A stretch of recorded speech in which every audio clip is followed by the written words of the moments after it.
Hey guys, welcome back to Pure Grade Puroresu. We are now on to my 14th episode. So today I'm going to be looking at, well, you can tell from the title, I'm going to be looking at Dragon Gate's Champion Gate shows in Osaka, as well as their first Glorious Gate show in Tokyo at Korakuen Hall. So just a few quick things to get out of the way, and this isn't going to be like other weeks when I say, a few things to get out of the way, then I'm talking for 3 to 5 minutes, just two very quick things. So first of all, if you clicked on this video on YouTube, because I know that most of my traffic for my reviews is, well, for some of them at least, is on YouTube, and you're expecting to see the entire Dragon Gate, Champions Gate, and Glorious Gate shows here, you are wrong. And I get a lot of bad feedback from this because, even though I put, hey, this is Pure Grade Puroresu review episode, blah, blah, blah, even though I put that in the title, I still get a bunch of downvotes on my Dragon Gate videos because it's, people who just search, Dragon Gate, blah, blah, blah, this show, and they expect to see the show because they're like, here's this guy talking about Dragon Gate, or actually they say, here's a Dragon Gate video, it's about 2 hours in length, this must be the show. But no, the truth is I'm just an avid fan who talks about wrestling for ages, and so yeah, I'm not trying to clickbait people. I think if you actually just read the entirety of the title of these videos, you'll realize, this is a review. So look, I don't want to get any negative feedback for this because I'm doing my best. I've even started putting Pure Grade Puroresu review in the thumbnail itself. That takes a while. I'm going to those extra lengths, and people are still saying, you're, well, they're not saying, but they're implying that I'm clickbaiting because they click on the video and they downvote it. So look, I just want to make that clear. I'm not trying to clickbait. I'm just trying to put out a review, and I still want to get clicks, but it's not like I'm saying, this is the show itself, and then you find out, then it's just this random Kiwi dude doing a review. So guys, this is a review, this isn't the actual show, and it's my Dragon Gate reviews which always get the most traffic on YouTube for some reason. So yeah, that's just why I'm like, okay, I'm doing another Dragon Gate review, just gotta get this point out of the way. Another thing is that New Japan's New Japan Cup, the first round is going to be finished after tonight. This is going to be the fourth night tonight for me, and I'm hoping to get my review of that done and published tomorrow, I think, or it might be the day after, just depending on what my schedule's like. Anyways, now that we've done with the opening, let's just move into the actual review. So the first night we're going to be looking at, this is the March 2nd night. This is the first day of the Champions Gate shows, and I believe there was only 2 Champions Gate shows. They're both in Osaka, obviously. So yeah, let's just get right into it. The first match on the card, I believe this was also a dark match. This was between Mondai Ryu and Yuki Yoshioka. So, look, an opening dark match, I'm not going to say too much. It was a fine opening match. Mondai Ryu isn't very noteworthy, but, he's pretty solid. Yoshioka, I've made this comment before, he looks a bit awkward with his facial expressions, especially when he's running around the ring. He almost looks like he's, in panic or something, and I know I can obviously tell, he's so acrobatically and, athletically skilled and gifted that he's probably not actually as awkward as he appears, but there's always just something I focus on with him. I'm like, dude, kid, you just don't look like you're comfortable in there. So, we got quite a few near falls that were traded and teased in the final few minutes, and Yoshioka ended up rolling Mondai Ryu up for the win. So this is sort of continuing the trend that Dragon Gate's been doing of late, where the young guys are sort of putting over the established stars or the veterans. They sort of were doing that on their Truth Gate shows, around that time. So, yeah, a fine match, nothing too noteworthy, nothing worth going out of your way to see. But if you're a big Yoshioka fan, then, check it out. I gave this 2.25 stars. Next match, this was between the Natural Vibes team of KZ Susumu Yokosuka. I'm so used to just calling him Susumu as opposed to his last name, because his last name is actually Mochizuki, and because Masaki Mochizuki was such a relatively big deal when Susumu was just getting into Toryumon, they just decided to change his last name, Anyways, what was my point? KZ, Susumu, and Brother Yashi versus, I guess, just what would call this like a dragon, well, it's the Mochizuki Dojo team. It's Masaki Mochizuki, Kota Minoura, and Dragon Dyer. Dragon Dyer is a really weird case for me because, he's the person who's, gonna, I guess, continue the masked dragon gimmick from Dragon Kid whenever he retires. So he's got a lot to live up for, or a lot to live up to, and he's been impressive at moments. Like in this match, I would say he was more impressive than he was annoying. And I guess annoying is not a word. I guess I'm disappointing. He was more impressive here than he was disappointing. But in all of his matches I've seen, at least this year, he's always had some notable botches and some moments of awkwardness. But then at other moments, he's just doing these crazy, head scissor spin arounds into an arm drag. So I definitely see a lot of potential in him. But yeah, and look, the only way he's really going to get better is if he has those moments to fail and figure out what he can and can't do with certain other wrestlers. So, we just got to give the kid time, I think he's I feel like I read he's 19 or 20 or something, so, that's already impressive. If he can already do what he's doing at that age, and I might be wrong on that age, but I feel like he's young 20s, maybe late teens. Anyways, we got some very exciting interactions between KZ and Mochizuki, with KZ coming up on top. They weren't purposely going for this is this is payback or a reference to their great match from last year, but, that's what I was thinking. I'm like, it's awesome just to see how far KZ has come. He put up a great match against Mochizuki last year, and now a year on, he's made so much progress, and he's actually coming out on top in his interactions with Mochizuki. So that was pretty cool. KZ would likewise impress against Yoshioka, bringing out, all of his traditional elbows and forearm strikes. Neutral Vibes also started bringing out their quick tag team moves, so they're pretty basic, but still quite fun. And the match ended with KZ destroying Dragon Dyer, despite Dragon Dyer getting a few nice little hope spots, because KZ just hit his rolling uppercut and got the win. And the rolling uppercut, that was a move that it was in sort of a limbo stage where it's like, oh, is this actually KZ's finisher, or is this just a signature move? Because some wrestlers, I think like, Masato Yoshino, I believe he ate KZ's pin after KZ hit the rolling uppercut, but then in other matches, KZ's hit it and it's just got like a great near fall. So I guess we are establishing the rolling uppercut as, an upper level finisher for KZ, but maybe not his ultimate finisher. I think that would probably still have to be his, what does he call it, the KZ time, the frog splash, which again is a stupid name for a frog splash.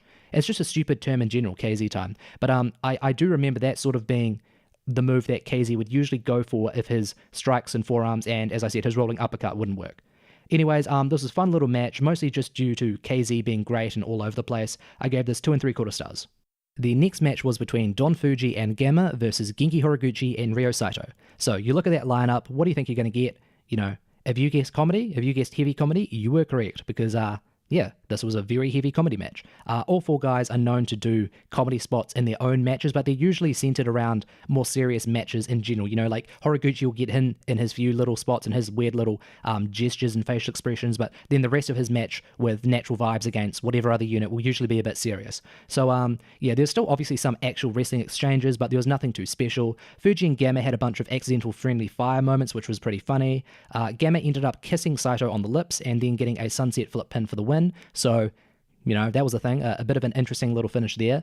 It's funny because Dragon Gate, the crowd always reacts big for like kiss spots, and I feel like it's Gamma and obviously Yosuke Santa Maria, he'd also do that, or is it she? I don't want to misagenda Yosuke Santa Maria. Either way, just a little thing I thought I'd point out, not like frequent, but more frequent than you'd expect, kissing spots in wrestling when you're watching Dragon Gate. Anyways, not a very noteworthy match. Watch it if you're at all invested in any of these wrestlers. I gave this 2 1/4 stars. It's not a good wrestling match, but it was relatively entertaining. The next match on the card was Shin Skywalker going up against Jason Lee. So there was no doubt that Skywalker would get the win here, or at least, if they chose to do shenanigans, it would at least finish with Jason Lee not somehow pinning Skywalker. I could have imagined, somehow the match ended in a draw with, I don't know, Park or someone else from R.E.D. interfering. Dragon Gate usually doesn't go to that length to overbook their like mid-card matches, even if they are in relatively big storylines. So yeah, I knew going into this, Skywalker, he's got a title match, for the Dreamgate title tomorrow with Park. He's not going to lose here. And it's interesting to think that, like, only a few months ago, Jason Lee was way higher up in the pecking order above Shin Skywalker. Like, Jason Lee, he's been a multiple-time, I think I'm right in saying he's a multiple-time Dragon Gate champion, or he's at least held it once. And Shin Skywalker, he was just like a really trusted, solid rookie. And now it's totally switched, where, Shin Skywalker, he's won the rookie tournament. He's got a win over Ben K, which is someone who I'm pretty sure I believe Jason Lee has struggled against Ben K in their tag matches and also the tag title, well, the Twin Gate title or the Triangle title matches. So, just interesting to think how Dragon Gate has done such a great job of building Skywalker up ever since the start of the year. This was a relatively short match at about, I believe, 8 or 9 minutes. Skywalker established control early on with all of his usual aerial attacks, and, you've heard me go on about Skywalker for ages. The guy is just, beautiful to watch in the ring. And I always mention this because it's funny because people would always say that Skywalker is way too dangerous and how he's always, like, risking his health with these spots. And they don't just mean it in general. They mean, like, he's always, like, a step away from, like, hurting himself, or, like, he'll botch, or, he'll just have sloppy technique. But every time I've watched this kid since late 2018, he's always just been amazing. Anyways, Jason Lee, he fought back with his strikes and he managed to dominate for a while, but then Skywalker ended up putting together a quick series of moves and then he hit the Ashla for the win. It's annoying because Skywalker's Ashla is, I literally think it's the exact same move as T-Hawk's Knight Rider, and I always get them confused. So when I'm writing my notes, I'll sometimes write, Skywalker hit the Knight Rider, or if I'm, watching a Wrestle 1 match, I'll think, that's the Ashla. So, I think T-Hawk and Shin Skywalker, and they need to meet up and they need to say, okay, we need to establish our moves to be different. Maybe you have a little bit of a variant there, I have a little bit of a variant there, and maybe we'll make the names more distinct. Although, to be fair, they are quite distinct. Anyways, you don't really care about that. Skywalker was looking pretty dominant at the end of the match. Won in about, as I said, under 10 minutes, about like 8 or 9 minutes or so. It was a fine enough match. It was more of a storyline match though. It was like on paper, I did expect this to be great, but it wasn't super great. I only gave this 2.5 stars just because we got some decent interactions, but you knew that the whole point was, Skywalker's going to look decent against, a mid-carder like Jason Lee. So yeah, just a bit of a tease for Skywalker for what he would actually give us against Park the next night.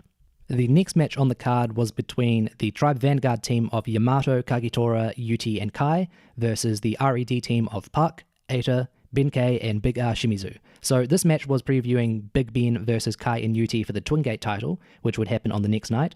And at the start, we got some fine general interactions before R.E.D commenced brawling. And isn't that always just the way these R.E.D matches go? There's usually some fun, fiery interactions right from the start, but then R.E.D will be like, okay, we're heels, we need to take control, we need to, work dastardly and, dirtishly. And so they throw their opponents out into the arena, throw them into the chairs around the fans, and, that's how they establish control. Back in the ring, R.E.D continued to administer, a general group beatdown on all of the Tribe Vanguard members. Yamato was worked over for quite a while. Then he managed to take in Kai, who then acted as his team's anchor, sort of helping them regain control. And, that's obviously playing up on how Kai is the outsider. He's also, a much larger, wrestler on the roster. So obviously, in kayfabe, he could be expected to be a bit more dominant for his team to help Tribe Vanguard out. From here, we got some usual big run-in sequences with a bunch of fun tag team moves from both stables, and it's moments like this where I see, Park and Eita and Big Ben in general, when they're working together, it reminds me how good they can be, because I always get worn down from the arena brawling shit at the start. It's just like with Suzuki-gun, when those members want to work hard, they can be very, very impressive. But then when they're going for the arena brawls and, typical heel stuff, it's just really, really annoying. It just wears you down. But then, they put together some good interactions, some good exchanges, and you're like, oh, okay, these guys, maybe they annoyed me at the start, but they're actually pretty good. They're not bad. As usual, I have to give praise to Kagetora. That dude is a firework every single time he steps into the ring. It was really since the 2018 Final Gate show where I started focusing on him, because at the time, I believe he only got his spot in the Tribe Vanguard team because BB Hulk was injured, and the entire match was basically centered around him. I believe he eliminated 2 teams, and then it was he who was up against Big Ben, and Big Ben ended up putting him away, getting the pin over him. So, he was like he was his team's hero, but he was also the one that allowed Big Ben to capture the Twin Gate titles. So yeah, but every time I watch this dude this year, he always works so damn hard. There's like an amazing sort of running, like it's like he does like an airborne sort of lariat, and he just looks beautiful. All of his rotations he puts in. The dude has great strikes, great movement, great aerial attacks. He literally has everything. I would love to see, and I'm a relatively new guy to Dragon Gate, and I know that the gatekeeping wrestling fans out there, they hate when someone just jumps in, starts watching their product that they've been watching for years, and then says, oh, I want X wrestler to get a massive push, because the idea is that, and this is true, I don't know that much about Dragon Gate, its history, and I don't know, what has Kagetora actually done? Has he always been this great? Is this actually just rather formulaic, and this is like the level he's always going to be at? But yeah, just my honest opinion right now, I would love to see Kagetora just get a decent push. I believe he's been Brave Gate champion a few times, but and look, obviously, it would be rude of me to be like, oh, I'm suddenly a Dragon Gate fan, now I immediately want him to be Dream Gate champion, but I would like to see him feature in some upper card matches. I think he's great. Sadly, Shimizu ended up getting the win over Kagetora after the shot put slam. So sort of, as I said, playing off of the Twin Gate title match, not directly, but you can see the history there, as I believe it was also in that Final Gate tag or Twin Gate match where Shimizu put Kagetora away after hitting the shot put slam there as well. So, the idea is that Kagetora, he's great, but when he goes up against the big lads, Big Ben, Shimizu and Benkei, he just can't deal with them. This was a very fun match for its time. I believe it went about 12 or 13 minutes. It was meant to be building up the idea of, well, not the idea, it was meant to be previewing the match between Big Ben and Kai and UT for the Twin Gate titles on the next night, but I didn't actually, maybe this was my fault, I can't really remember the exact structure of the match, but I didn't really focus on that until the very end of the match, well, at the post match, in fact, where those two teams faced off, stared down each other and sort of, did the whole posturing like, oh, I'm going to take these titles, and the other team says, no, you're not going to take these titles. So So I didn't remember any big interactions they actually had in the match. So I guess going into the match on the second night, which I will get to eventually, obviously, I wasn't super hyped for it. Like in general, I'm like, okay, on paper, this is a great match. I'm very excited for this. But yeah, this match wasn't doing a very good job of previewing it, but it was still a very good match in general. You know, we had the usual story of the baby faces being worked over for ages by the heels, then staging a fiery comeback. But, you know, in typical wrestling logic, the baby faces don't always get the fairy tale ending, so R.E.D. did in fact get the win in the end. As I said, Shimizu over Kagetora, but, you know, still a bunch of constant interactions that I didn't really have time to focus on, and that's a good thing because, you know, just firework after firework, one move after another, sequence after spot. Very fun little match. I gave this 3 quarters. Oh, 3 quarters? That's weird. No, I gave this 3 1/4. 3 quarters, imagine that. That's like, what, 3/4 of a star? That might be that would be like one of the worst matches ever, but no, 3 1/4 stars. Glad I cleared up that little issue. Let's get on to the next match, which ended up being my match of the night for the first night of the Champions Gate in Osaka show. This was Dragon Kid versus K-Ness. So K-Ness challenged Dragon Kid after the February 23rd show. I remember I read that he basically said, you know, we've been in Toryumon since the very beginning. We have so much history between us because Dragon Kid and it used to be, for K-Ness, it used to be Darkness Dragon, and they feuded for a bit in early Toryumon, and that ended with Dragon Kid and Darkness Dragon going up against each other in a mask versus mask match, and Kid won, so Darkness Dragon had to unmask. Well, actually, did he have to unmask? Well, I feel, okay, I've been exposed because I'm not exactly sure of the history here, but I do know that he ended up dropping his name from Darkness Dragon to K-Ness, and yeah, because I'm just realizing right now, he does still have a mask, so how did that really happen? Just give me a second, I'm going to quickly Google this, because if I'm totally wrong on this, then this is going to be very embarrassing. Okay, so I just went on the Pro System wiki, which is a fan-made wiki, and it turns out that K-Ness, when he was Darkness Dragon, after losing his mask in the mask versus mask match against Kid in Toryumon, he did in fact go maskless for a while and actually became a face, but then he remasked and became K-Ness. So if this happened today, I'd be like, oh, come on, dude, you lost your mask and you're immediately going back to it within like a year or maybe a few months. But, you know, I do think that K-Ness does have a cool mask and, you know, a cool general costume. So, you know, I can't really complain about that. Anyways, what was my point? Oh, yeah, I was giving a little bit of a few notes for this match before actually getting into it. So this was also leading up to the story of Dragon Kid, who had been, you know, criticizing all of the other Maximum members all year long, and that was coming back to bite him as Naruki Doi was really getting pissed off with him. So Kid had a match against Naruki Doi on the 7th, which is the first of the Glorious Gate shows, I believe. So you could sort of tell that Dragon Kid wasn't going to lose the Brave Gate title here, and you could also tell that there wasn't any real big story that K-Ness had been involved with. You know, he hadn't gotten any monumental push these last like few months, so it was also obvious from that extent that K-Ness probably wasn't getting the win here. Now we finally come to the match itself. It started off with both guys just trading control, you know, holds for a while before K-Ness found the advantage and started applying a bunch of holds targeting Kid's legs. The holds were varied, you know, they looked quite wrenched in, so I thought Kid did a good job of selling and K-Ness did a good job of applying them. Even after executing his usual offense, Kid himself would usually gesture to the legs in pain, which was good. With Dragon Gate, you have to be, and this sounds like I'm being purposely provocative, but you do have to give the Dragon Gate wrestlers a bit of leeway when it comes to selling their entire, you can't blame them. Their entire structure, their entire style since their inception has basically been, you know, car crash style, a bunch of spots, essentially a spot fest, to use, you know, the derogatory term. So when I watch Dragon Gate, I'm not going to expect to see a bunch of, you do see great real-time selling, but, you know, I'm not going to expect to see, I can't really think of who is actually a great seller, like a long-term or short-term seller in wrestling in general, because that's so subjective and not many matches actually revolve around that. But I guess my point is, you're not going to see a Dragon Gate wrestler selling their leg, you know, 100% perfectly for 10 minutes straight, because that's obviously not what Dragon Kid did here. He would still perform his usual moves, but, you know, he'd gesture to the leg, he'd be like, oh, damn, I'm in pain. You could tell, you know, they go more for the direct story-based approach, as opposed to those, you know, injuries directly featuring into the entirety of the match. They still featured in because, you know, K-Ness, whenever Dragon Kid would start getting off some offense, K-Ness would just go right back to the leg, and that would sort of, you know, incapacitate Kid for a while. So there was still that extent of the, you know, the leg injury. So I still appreciated that. The match massively picked up as Kid was becoming a bit more desperate to put K-Ness away, because he was realizing, okay, my leg's injured, I'm going to have to try even harder to put my signature moves into action and actually put K-Ness away. So I really enjoyed that. K-Ness likewise picked up the pace and increased his level of intensity, and you know, he was like, okay, Kid's really trying his best. He realizes that he needs to work quickly or else I'm going to destroy his legs. So K-Ness himself was like, okay, I'm up in my game as well, Kid, you know, I'm going to meet you, you know, fair and square. We're going to balance this out right here and now. So the match was getting really good after, a bunch of really awesome spots. There was a middle rope Frankensteiner and a delayed Hurricane Rana from Kid, and then KNS had his rolling cradle. And if you've watched Dragon Gate shows from I want to say 2009 to 2013, when they do the opening video package sort of preview thing for their pay-per-views, you'll usually see footage of KNS hitting his rolling cradle. And it really does look fantastic. When you've got two relatively small guys who are very speedy, the rolling cradle just looks awesome. When I think back to Kobashi doing his version of the rolling cradle, which I think is I don't actually know if KNS would call his rolling cradle a rolling cradle, but that's basically what it is. But anyways, when I think back to Kobashi doing it, it'd be rather slow. And there's also Minami Toyota. She would also do it, I believe, and hers would also look a bit slow. But then you've got KNS and Kid, just two incredibly fast, speedy dudes. They just do it very quickly. It just looked really awesome.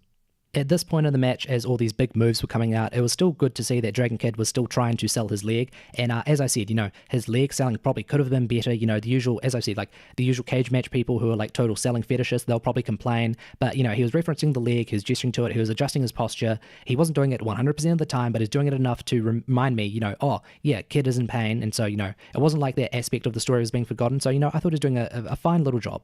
KNS got a really good near fall on a cross-arm powerbomb that he managed to spin Kid into out of nowhere, and at this point the match was definitely reaching another level. There was also a great enziguri counter from KNS to Dragon Kid's attempted Hurricane Rana. Actually, I think it was a Dragon Rana, and it looked fantastic because Kid comes off the ropes, KNS hits it beautifully, and Kid, he basically, his body falls back across his legs, so his legs sort of look like they've been contorted just because, the weight of his body has just totally collapsed under that amazing tack from KNS. So that was another awesome moment. That actually might have been my highlight of the match, and, look, isn't it always the case? Isn't it always the damn case with Dragon Gate? Just as their matches are getting awesome, they end up stopping. Well, finishing, I should say, or ending, because, well, do I really need to, finishing, ending, concluding, what other, what do you call them, synonyms can I throw out there? Yeah, because in the end, Dragon Kid, he managed to hit another Bible crucifix bomb. I believe he'd hit one earlier in the night as well, or he'd teased hitting one, and that move always looks awesome, and yeah, he ended up getting the win off of that. So, really good match, very dramatic and high-paced second half, despite the first half being a bit slow, but even in the first half, you still got that story of KNS, trying to ground Dragon Kid, using all of his holds and targeting Kid's legs, and that did play into the rest of the match. It didn't factor heavily into the finish, but as I've said before, with certain wrestling matches, if you go so story heavy, then you really take away that aspect of realism from the match. Because I like making this comparison to UFC. If a wrestler is constantly trying to go for an armbar or a kimura or working over a specific, we say working over, obviously different dynamic in actual combat sports, but if they're trying to go for a particular move or go after a particular body part, if they see an opening for another sort of avenue for them to win, they're going to go for it. And it isn't you couldn't just say, oh, that's illogical. They tried to get this armbar for so long, but then they went for the knockout when it was available. So I just take that logic over to wrestling and I say, okay, if KNS is working over the legs and then he's like, okay, this hasn't been working, it makes total sense that he'd start going for, power moves and, quick little speedy cradle pins and that sort of thing. So, again, really good match. This was actually my match of the night. I gave this 3.5 stars.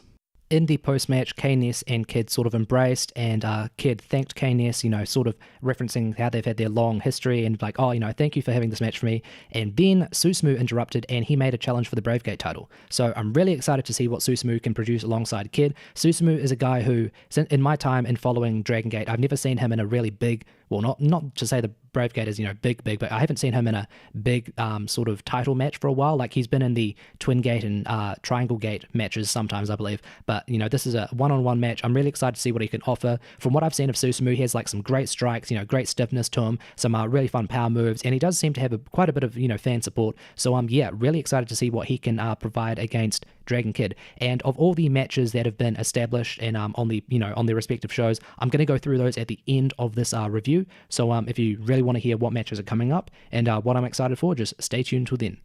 Now we come to the main event of the first night, so the main event of the March 2nd show. This was the R.E.D. Triangle Gate Champions team, Kazuma Sakamoto, Yasushi Kanda, and Takashi Yoshida, up against the Maximum Challengers team of Naruki Doi, Masato Yoshino, and Kaito Ishida. This Maximum team earned their Triangle Gate shot after winning the 3-man tag title tournament match. Well, it wasn't a tag title match, but you know what I mean. They won a 3-man tag tournament match at the end of January. And when those cards were announced, I was like, okay, so if they're doing like a mini little tournament here at the end of January, surely there's going to be something that, plays into relevant storylines within the rest of Dragon Gate. And, sure enough, that was the case. So R.E.D, they teased going for a jump attack early on, obviously playing on how they always perform jump attacks. But I guess the fact that they're in the main event sort of showed, okay, they're going to be a bit more, honorable, a bit more respectful. And I guess that's also just because that's what you want. Like in a main event, you don't want too much, smoke and mirrors, sort of, brawling and, general sort of cheating from the heels. You do want them to be a bit more serious. So it was good to see, obviously it's more of an outside of kayfabe reason for them to do that. But, either way, it was cool to see that. But then it was actually Maximum who took advantage early on. So, it's sort of like, R.E.D, like the one time that team decides to not go for an early jump attack, which would obviously have led to an arena brawl. And then whenever they return to the ring, they would have had control from there. The one time they choose not to do that, Maximum gains control. So I guess for R.E.D, that just sort of confirms to them that they do have to play, dirty, underhanded tactics. And, basically they always have to do jump attacks if they want to get the advantage. We got lots of energetic interactions from multiple pairings early on. Ishida also got to look quite strong early as he was sort of, playing off of how he looked really strong in the rookie tournament. He made it all the way to the finals before losing to Shun Skywalker. So he got a bit of focus here, and he actually ended up playing into the overall story relating to this match, but I'll get to that eventually. R.E.D eventually managed to initiate a crowd brawl, as they, always do, but because they were trying to be honorable, and I guess the story is, cheats should not try to be honorable because, look, it bit them in the ass, and they had to go for it later on. And obviously, R.E.D, being the heel team, they excel at crowd brawls and just the general beatdown style, so this gave them control, and once they returned to the ring, they specifically began targeting and isolating Ishida. I've just got to comment on this one funny moment where Masato Yoshino, I don't know exactly what happened, but his pants sort of started falling down. I believe he was going through some general exchanges with Yoshida, and then Yoshida was trying to powerbomb Yoshino, and the crowd sort of started laughing, and it looked like Yoshino's pants started falling down, but I think he still had like some, black underwear on, so it wasn't like it was like, oh, he's wearing, beers or love hearts on tidy whities or anything. It was just normal, like, sort of undergarments. Is that the right term? Is that something from like the 1800s, if I call it undergarments? But, he had sort of like skins. That's what I meant to say. He had sort of like skins on. So I don't really know what the actual humor of it was, because it's not like, oh, he's wearing some embarrassing underwear. It was like, those are just skins. Anyways, I've spent way too long on this. It was a bit funny. Yoshino, while he was trying to fight out of this powerbomb, I believe he also started trying to pull his pants up, and so, a bit of a little comedic moment there. Once Ishida was back in, once he'd tagged Yoshino out, he once again started showing off all of his fantastic kicks, but once again, R.E.D ganged up on him and basically just went back to their brutish ways. We started getting some big, high-paced and impactful tag team moves from both sides, and, you know my thoughts on this. Dragon Gate always excels at this stuff. It was very fun. Yoshida, now this is fucking surprising. Yoshida ended up pinning Yoshino. Yoshino was hit with a briefcase by Eita when he came off the ropes, and then he was misted and rolled up by Yoshida. And look, I always use this as my defense. I haven't been watching Dragon Gate for too long, but does Yoshida frequently use the mist? Because I think this is the first time I've seen him use it. But yeah, so that's very surprising. Yoshida pinning Yoshino. Because look, it was a big thing at the start of the year when Eita managed to pin Yoshino. And what? Now they're just throwing Yoshino's pinfalls and losses away to everyone? Well, I guess, they're throwing out Yoshino wins to everyone. I wasn't a big fan of this, but it did actually lead into an interesting little storyline development where basically Maximum went on the mic and they were like, hey, you cheated, that was unfair. And then the R.E.D team, I think it was actually Yoshida himself who went on the mic. He was like, no, we won fair and square. And then Ishida, I can't remember exactly what transpired, so forgive me for this, but basically the result is Ishida and Yoshida, Ishida and Yoshida, very similar names, but bit difficult there. They're going to have a match on the third night, the March 3rd, the second night, and the stipulation is if Ishida wins that match, then the Maximum team earns back a Triangle Gate title shot, because, the idea is that the R.E.D team cheated, the Maximum team feels they should still have a right to challenge for the titles fairly. But the stipulation for the Maximum team, should Ishida lose against Yoshida, was that the Maximum team could not challenge for the Triangle titles for an entire year. And obviously that would sort of put a damper on Maximum as a stable, because the Triangle Gate titles, they're the ones that are meant to reflect the most dominant unit, because obviously you've got the Twin Gate titles, but the Triangle Gate titles, as you can tell, they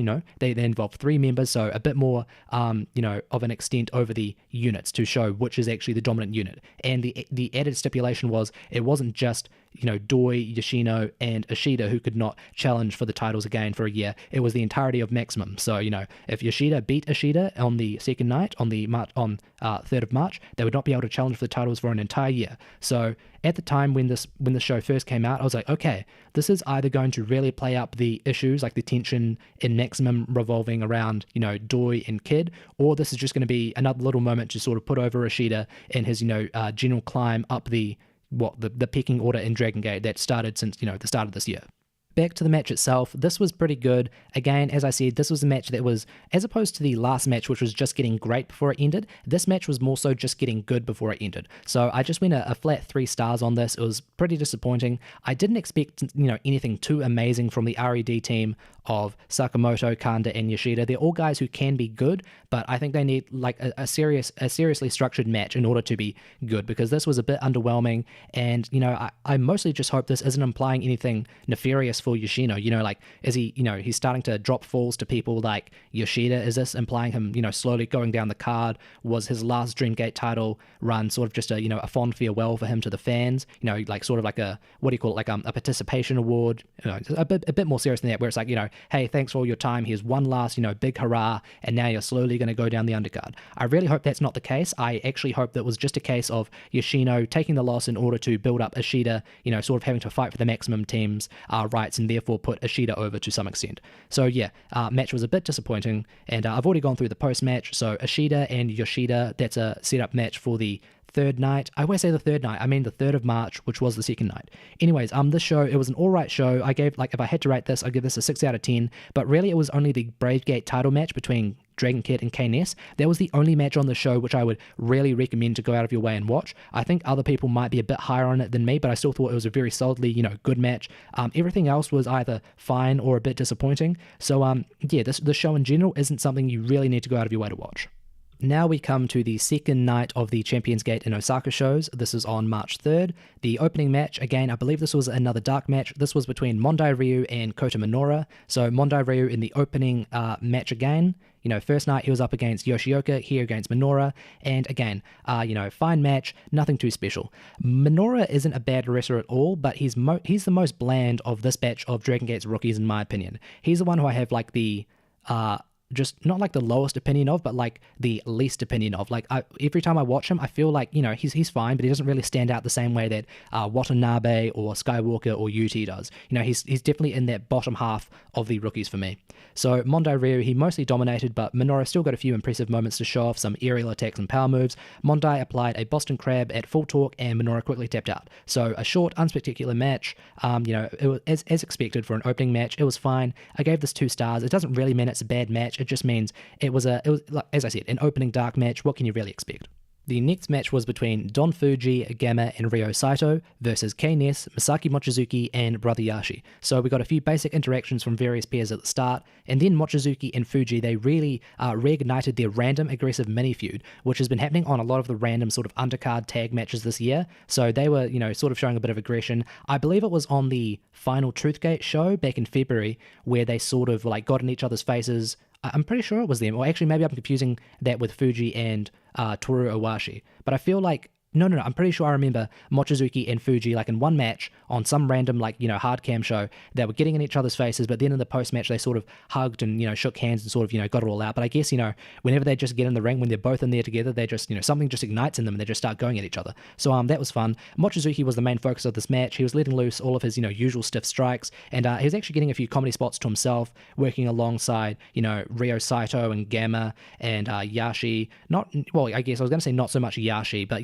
you have to remember Yashi has that the great spot where he grabs two guys by the nuts and then he bites another one with his mouth, right on the, where else would you bite someone, Lewis? That was a stupid little comment from me, but so Yashi, he also is a bit of a comedy wrestler himself. So yeah, Mochizuki, he can be totally stiff, he can be an amazing world-class wrestler, but he can also play amongst the comedy wrestlers. So, that was cool to see.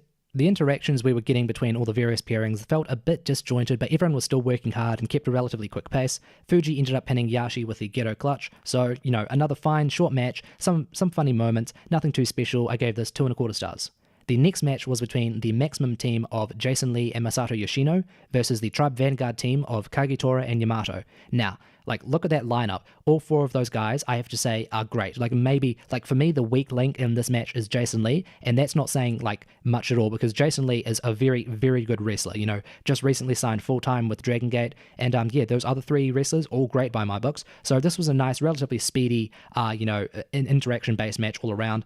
We got a few funny spots from Yamato and Yoshino, especially when Yamato performed a pretty poor cartwheel, and then he made up for it later in the match. He wasn't even tagged in. I was actually listening to music or a podcast at the time while I was watching this match, so I couldn't really tell what the context was, but at one moment Yamato just ran back into the match as I believe Kagetora was getting worked over, and he just like did a cartwheel right in front of Yoshino, or maybe it was right in front of Jason Lee, just to point out to, you know, his opponents as well as the fans, hey, I messed up that cartwheel earlier, it looked a bit messy, but I can still do some cartwheels. You know, I do have proper technique to some extent, so, you know, that was a funny little moment. Yeah, all four of these guys are great, so there was no slacking off anywhere. Kagetora, you know, you heard me talk about him on the first night. He was just full of energy. He's always full of energy every time I've seen him this year, so very fun. And Yoshino, he's still absurdly fast as usual. I've heard longer time Dragon Gate fans talk about how he's getting, you know, he's slowing down, he's becoming a bit, you know, not as good as he used to be. You know, for me, who's just jumping into Dragon Gate full time now, I don't notice that at all. To me, Yoshino is like one of the fastest wrestlers in the world, and, you know, like long time Dragon Gate fans are probably like, oh my god, this Lewis, this pure grade pro wrestler kid, he doesn't know what he's talking about. He hasn't seen Prime Yoshino from 2008 or something. And look, it's true, I haven't. But look, hey guys, stop. Just, you know, give me some space. Let me develop my relationship with Dragon Gate as I wish to. Anyways, this match was awesome. Oh, I forgot to mention Yamato, solid all around. Whenever I try to think like, what is Yamato's strong point? Because I think to myself, he's got, you know, he doesn't really work aerial style, but he does work sort of speedy sort of style, speedy style, sort of like Rocky Romero's sneaky style. But Yamato does sort of, you know, play a lot of speed into his game, coming off the ropes, especially all of his go to hospital moves. But he's also got like some really great power moves and strikes. So I guess I just have to think of him as a genuine all-rounder. So he didn't really do anything particular to stand out in this match, apart from obviously his funny little cartwheel spot, which I talked about. But again, he's just great all around. So yeah, all of these guys were great. You know, that's my conclusion for this match. All guys were great. Yamato ended up getting the win over Jason Lee with the Galaria. I still don't know how to pronounce that, because you hear the Japanese and they say Galaria, but actually that was actually pretty good. Galaria. So if I meant to say it's the Galeria or the Galeria, I guess I'll just say it's the Galaria. Oh, it just sounds so weird. You know, Yamato, that's an awesome name, but I feel like I have to say it with a Japanese accent, and then I'm going to be accused of racism. But it just sounds so awesome hearing those like really hyped Japanese commentators say Galaria. I guess I'm just going to say Yamato got the win over Jason Lee with the Galaria. So you know, this is a very solid, you know, fun match. I gave this 3 stars in my notes, but I feel like I should probably bump that up. I'm just you heard me just knock the table there. I'm just going to write in my notes, this is 3.25 stars. I did see some people, I think it was whoever writes the reviews for Dragon Gate shows on the Voices of Wrestling network on their website, someone gave this, I think, like 4 stars, I think I saw, and you know, I couldn't really blame you for that. I wouldn't consider this a great match, but it was very fun. So yeah, there aren't too many matches where I'd really recommend, you know, too many matches across all these shows that I'd really recommend going out of your way to see, but this match between Jason Lee and Yoshino versus Yamato and Kagetora, this is definitely one I'd say, hey, go out of your way to watch this one. This brings us to the singles match, the special singles match between Kaito Ishida and Takashi Yoshida. Now, I don't have to go over the background to this match. I just went over that 5 minutes ago. So you know the stakes. If Ishida loses, well, look, I just said I'm not going to go over it, so I'm not going to contradict myself. I'm just going to go right into the match. So Ishida, he actually jumped Yoshino. Again, their names are so similar. This happened when I was talking about Sho and Yo in New Japan, and also Kiyomiya and Kitamiya and Noah. It's just wrestlers like Dragon Gate, you need to think to yourself, okay, are we ever going to employ wrestlers who may have similar names? And if you are, then you have to kick them out. You know, I don't care if they're the next Okada or the next Shima. You know, if they have a similar name to a wrestler you already have in your system, you got to give them you got to send them to the door. That's it. Obviously, I'm joking. Ishida and Yoshida. I'm going to try get used to that. So Ishida, he jumped Yoshida before he was as he was making his entrance. God, I'm all tongue twisted right now. So Ishida jumped Yoshida as he was making his entrance, and he's basically going a step beyond what R.E.D do, because we talked about that in the Triangle Gate title match from the previous night, how R.E.D, they chose to not make the jump attack, and that sort of cost them. And here, Ishida was going a step beyond, because R.E.D, they usually attack before the bell, but here, Ishida attacked, as he was making his entrance. So that was pretty cool. It was really nice seeing this aggression from Ishida, because it's playing up on the stakes of the match. If he loses, then Maximum doesn't get a challenge for the Triangle Gate titles for like a year. So he realized the stakes. He was like, okay, I've got a lot of pressure on me. I really have to up my game, up my intensity. I wouldn't usually attack someone while they're making the entrance, but it's Yoshida, he's an R.E.D member, he deserves it, plus I care about Maximum. So, there's a nice little story going on here. Yoshida's natural aggression and inclination for heel tactics eventually allowed him to gain control, because you got to think Ishida, he's still a bit of a rookie. He's only just starting to, progress up the ladder. Even if he does get the advantage over Yoshida's a bit of a veteran, so how long can you really, what they his name used to be Cyber Kong, because, King Kong, he's a bit of a beast. He really does look like a bit of a gorilla. Like, when I think of wrestlers that look like a gorilla, I think of Shuji Kondo and Cyber Kong, Yoshida. So, Yoshida, he eventually regained control, and then the story just became, pretty typical speedy striker with Ishida going up against the brutish powerhouse of Yoshida. And it was a very fun match. I thought both guys played their roles very well, as they always do in their respective tag matches.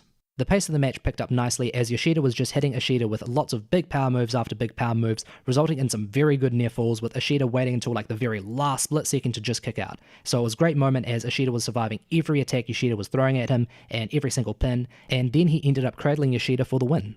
This was another nice little short match at about 8 minutes, but it told a nice little story of obviously Ishida very dedicated to keeping up the pride and honor of Maximum, not allowing them to miss out on the opportunity to challenge the Triangle Gate titles for a year. So a lot of pressure on him, trying to get the upper hand, but eventually the powerhouse, maniac monster Yoshida reinforces his control, and it always looks like Ishida is about to get pinned, about to have Maximum's hopes and dreams fail, but then he just keeps hanging on. Then he eventually manages to pluck out the win basically out of nowhere. So nice little match. I gave this 3 stars. The next match on the card was between the Maximum team of Dragon Kid and Naruki Doi versus the Mochizuki Dojo team of Hyo Watanabe and Yuki Yoshioka. So obviously there's the interesting booking choice here with Dragon Kid and Naruki Doi, who have a lot of storyline tension and are actually having a singles match on the 7th of March show, the first Glorious Gate show. So they're teaming up here, sort of playing up, are they going to work together? Are they going to be able to put their differences aside just for this one match? Because they're up against rookies, and there's the story of the rookies getting a bunch of big wins all year long. So maybe there's a chance for Watanabe or Yoshioka to upset either of Kid or Doi. So I was definitely interested in this match on paper. So the match started. We got some very fun general lucha exchanges between Kid and Watanabe. Then we got the same, not too much, lucha based, but, same sort of speedy, aerial based, more speed based, I should say, exchanges between Doi and Yoshioka. Yoshioka was then worked over by Doi and Kid for quite a while, and he did a decent job selling and got, a nice comeback before finally tagging Watanabe in. And Watanabe, I'm terrible. I'm always unfaithful to the Dragon Gate rookies, because one week I'll be like, oh, Shun Skywalker, he's amazing. Then I'm like, oh, UT, he's amazing. And now I'm just going to say Watanabe, he is amazing. I don't think he's like, the best Dragon Gate rookie, because I do think Skywalker and UT and Ishida have all offered a lot higher grade quality than Watanabe, but damn, I can't wait for Watanabe to start getting like even a tiny bit of a push, because that dude is silky smooth. I don't know if it's just his proportions that just allow him to be so smooth, but when he's doing those flips from the corner, he always just looks beautiful. I really love it. He just glides around the ring so gracefully. He's always awesome. So the rookies started hitting some pretty impressive moves and getting some, typical fun hope spots, and alongside the story of Kid and Doi being at odds, it really felt possible that the rookies might actually somehow pull out a win. And obviously we've already had some upsets like Skywalker pinning Big Ben. I always want to say that, Skywalker pinning Ben K. So that was obviously a bit of probably the biggest rookie upset this entire year. And on the other shows, you also had probably Yoshioka and maybe Minoru rolling up the likes of K-Ness or maybe even Yoshida. I think you sort of got those in the Truth Gate shows in February. So it really did seem believable that, hey, maybe Watanabe and Yoshioka, maybe they're actually going to somehow pull out the win here. But that wouldn't be the case. Watanabe, he started getting a bunch of great near falls, but then Doi quickly put him away with the Bakatare sliding kick. I don't know how to pronounce that. I was always wondering, hey, that sliding kick Doi has, it's awesome. I wonder what it's called. And it's like Bakatare, so Bakatare sliding kick. Anyways, he had that move, and he got the win. So another solid match, nothing too special, but if you're going to watch it, you're probably not going to feel your time was wasted, so I gave this 3 stars. In the post-match, Dragon Kid went on mic, while Doi, he immediately exited the arena. So, he was refusing to celebrate the win with Kid, obviously showing that he can still, put his mind to business, working alongside Kid to get the win, but then he's like, okay, this shit's over, I'm facing you in the next televised show, and I'm going to fuck you up. So Kid, he insisted that Maximum was fine despite all the clear tension in the stable, and it's funny because his whole story was that he's going on mic constantly after these shows, after Maximum would either win or lose, and basically saying, hey, you guys just aren't keeping it together. I'm the leader of Maximum, and I don't think you guys are doing a very good job. And now the story is, oh, okay, he's realized he's pushed all of the Maximum members far too far. It sort of started off as a joke where he would be criticizing them, and then Yoshino and Doi would sort of leave the arena, and like the fans would laugh, and it's like, oh, haha, Maximum, they're just being silly. But now it realizes, oh, this actually is like a big storyline point. Doi Kid has actually been pushing away the rest of the Maximum members, and he himself has realized that. So he does have the awareness to realize, okay, I've actually fucked things up. And so now he's been trying to make it up to Doi and Yoshino and Ishida, and at this point he's in the deep end. And obviously that'll end up playing into the big announcement at the end of the first of the Glorious Gate shows, and again, I'll get to that eventually. So let's move on to the next match. This was between the Natural Vibes team of Genki Horiguchi, KZ, and Susumu Yokosuka. Again, I don't like saying that name. Yokosuka. I just call him Susumu. Anyways, it was between that team and the R.E.D. team of Eita, Kazuma Sakamoto, and Yasushi Kanda. So making up for yesterday, today the R.E.D. team of Sakamoto and Kanda decided to make an early jump attack, which led into a crowd brawl. So they realized, oh, okay, yesterday in our Triangle Gate match, that we chose to be honorable, a bit normal, and it didn't pay off. So we're going back to our dirty bullshit tactics. And hey, in kayfabe, you can't blame them. KZ once again stood out with all of his nice forearms, and he was pulling off all night sort of strikes against the R.E.D. team, so that was cool. Eita continued his usual good job of playing a dickhead, arrogant heel, acting like everything was against him when in fact he's cheating the entire time. So if anything, he has a major advantage. So again, that was pretty fun. KZ was ganged up on for a while by the R.E.D. team. The story with KZ is he's a great babyface, but he's also been very dominant this year. So then it's like, okay, how can you really play up KZ being, the fiery babyface who has something to overcome while still trying to keep him dominant? So the idea is that he will look awesome, he'll also be ganged up on, and then he'll eventually make a big comeback. So we slowly started getting the big run-on sequences with, Susumu, Horiguchi, and Eita all keeping a good pace and, strong chemistry, not just between them, but in general between all the other wrestlers in the match. And then KZ was actually able to take quite a big beating by all three R.E.D. members, but then he managed to hit Kanda with a flash pin, and so it sort of made up for his beating he took all match long. So it's like, okay, he can take a lot of offense, but then when the time comes for it, he can also read the situation in the ring, read his opponents, and pull out a pin just out of nowhere, just sort of showing his intelligence as opposed to the raw power that the R.E.D. members have to rely on. So I did like that. And KZ, he even hit Sakamoto with a big stunner, like a just stone cold stunner in the post match. So I found that really odd. And I've commented before on how I don't think the cutter or the stunner really translates well in Japan. Like every time I've seen a sort of stunner move performed, like in Japan, or going back to the 90s, the 2000s, and in the modern day, I never feel like it properly connects with the fans. Like unless it's actually treated as a finisher, otherwise it's just sort of treated as like a really weird move. Like the crowd never really pops for them. But being it was KZ, it did get quite a big pop. Why am I analyzing this one move in the post match? I guess just because I wrote it down in my notes. I was thinking, oh, maybe I won't have too much to say about this match. But what do you know? I've commented on that, and this was a fine match. As usual with Dragon Gate mid-card matches, it sort of just ended as it was getting good. You're probably tired of me saying that, but it's damn true. The match was just getting good with all the car crash run-ons, and it was good to see KZ being kept strong. You still see that he is still struggling at certain points, but at other moments, he's very dominant, and ended up getting the win here. I gave that match 3 stars, and now we are moving on to what was my match of the night and my match of all these shows. My MOTY TS, my match of all these shows. This was the Twin Gate title match between the champions Big Ben, Ben-K, and Big Ashimizu versus the Tribe Vanguard Challengers team of Kai and UT. So, some pre-match notes here. The story was that Big Ben, all year long, they'd had some issues. It started off with Shimizu constantly accidentally attacking Ben-K. And you could tell there was no actual malicious intent behind it. It was just Shimizu was always accidentally, lariating Ben-K or something like that, or accidentally spearing him. And Shimizu would always show, remorse, but Ben-K was really getting pissed off. The first time it happened, it wasn't really a big deal, because that's like a staple of the multi-man tag matches in Dragon Gate. There are so many people there that you're going to get a bit of friendly fire. But it ended up being quite a serious story. But then it actually moved into Eita being up against Ben-K and Shimizu, because as Shimizu was constantly accidentally attacking Ben-K, Eita was sort of criticizing Shimizu. But then Eita himself started getting involved in Big Ben's matches, and he accidentally ended up attacking both Shimizu and Ben-K at certain points. And that sort of brought Ben-K and Shimizu back together, because at first it was like, hey, I'll play the role of, I always feel weird doing this, like I'll play the role of Ben-K here. He's like, hey, Shimizu, you were attacking me, so I'm annoyed with you. But then it became both of them being attacked by Eita, so they were like, hey, Shimizu, I was also attacked by Eita, and he doesn't think that he's to blame. He thinks we're still to blame. So that sort of reunited them from being against each other, sort of being like, hey, we've got a tyrant of a unit leader, and we really need to sort of unite against him. So they were really trying to prove their worth to Eita and show that they did still deserve to be in R.E.D, because Eita was getting really sort of maniacal with his power, being like, hey, if you guys don't, shape up, then I'm going to have to kick you out of R.E.D. So that was the story going on here, and I could go either way. I could either be like, okay, I see the story where Big Ben is going to finally, get on each other's level and give a good match in order to, keep the titles. Or likewise, I could see that their chemistry is going to falter once again. There's going to be another friendly fire moment, and that's going to allow Kai and Yuti to steal the titles, and that would sort of, develop the issues between Ben-K and Shimizu as well as the rest of R.E.D. So, let's just get right into the match now.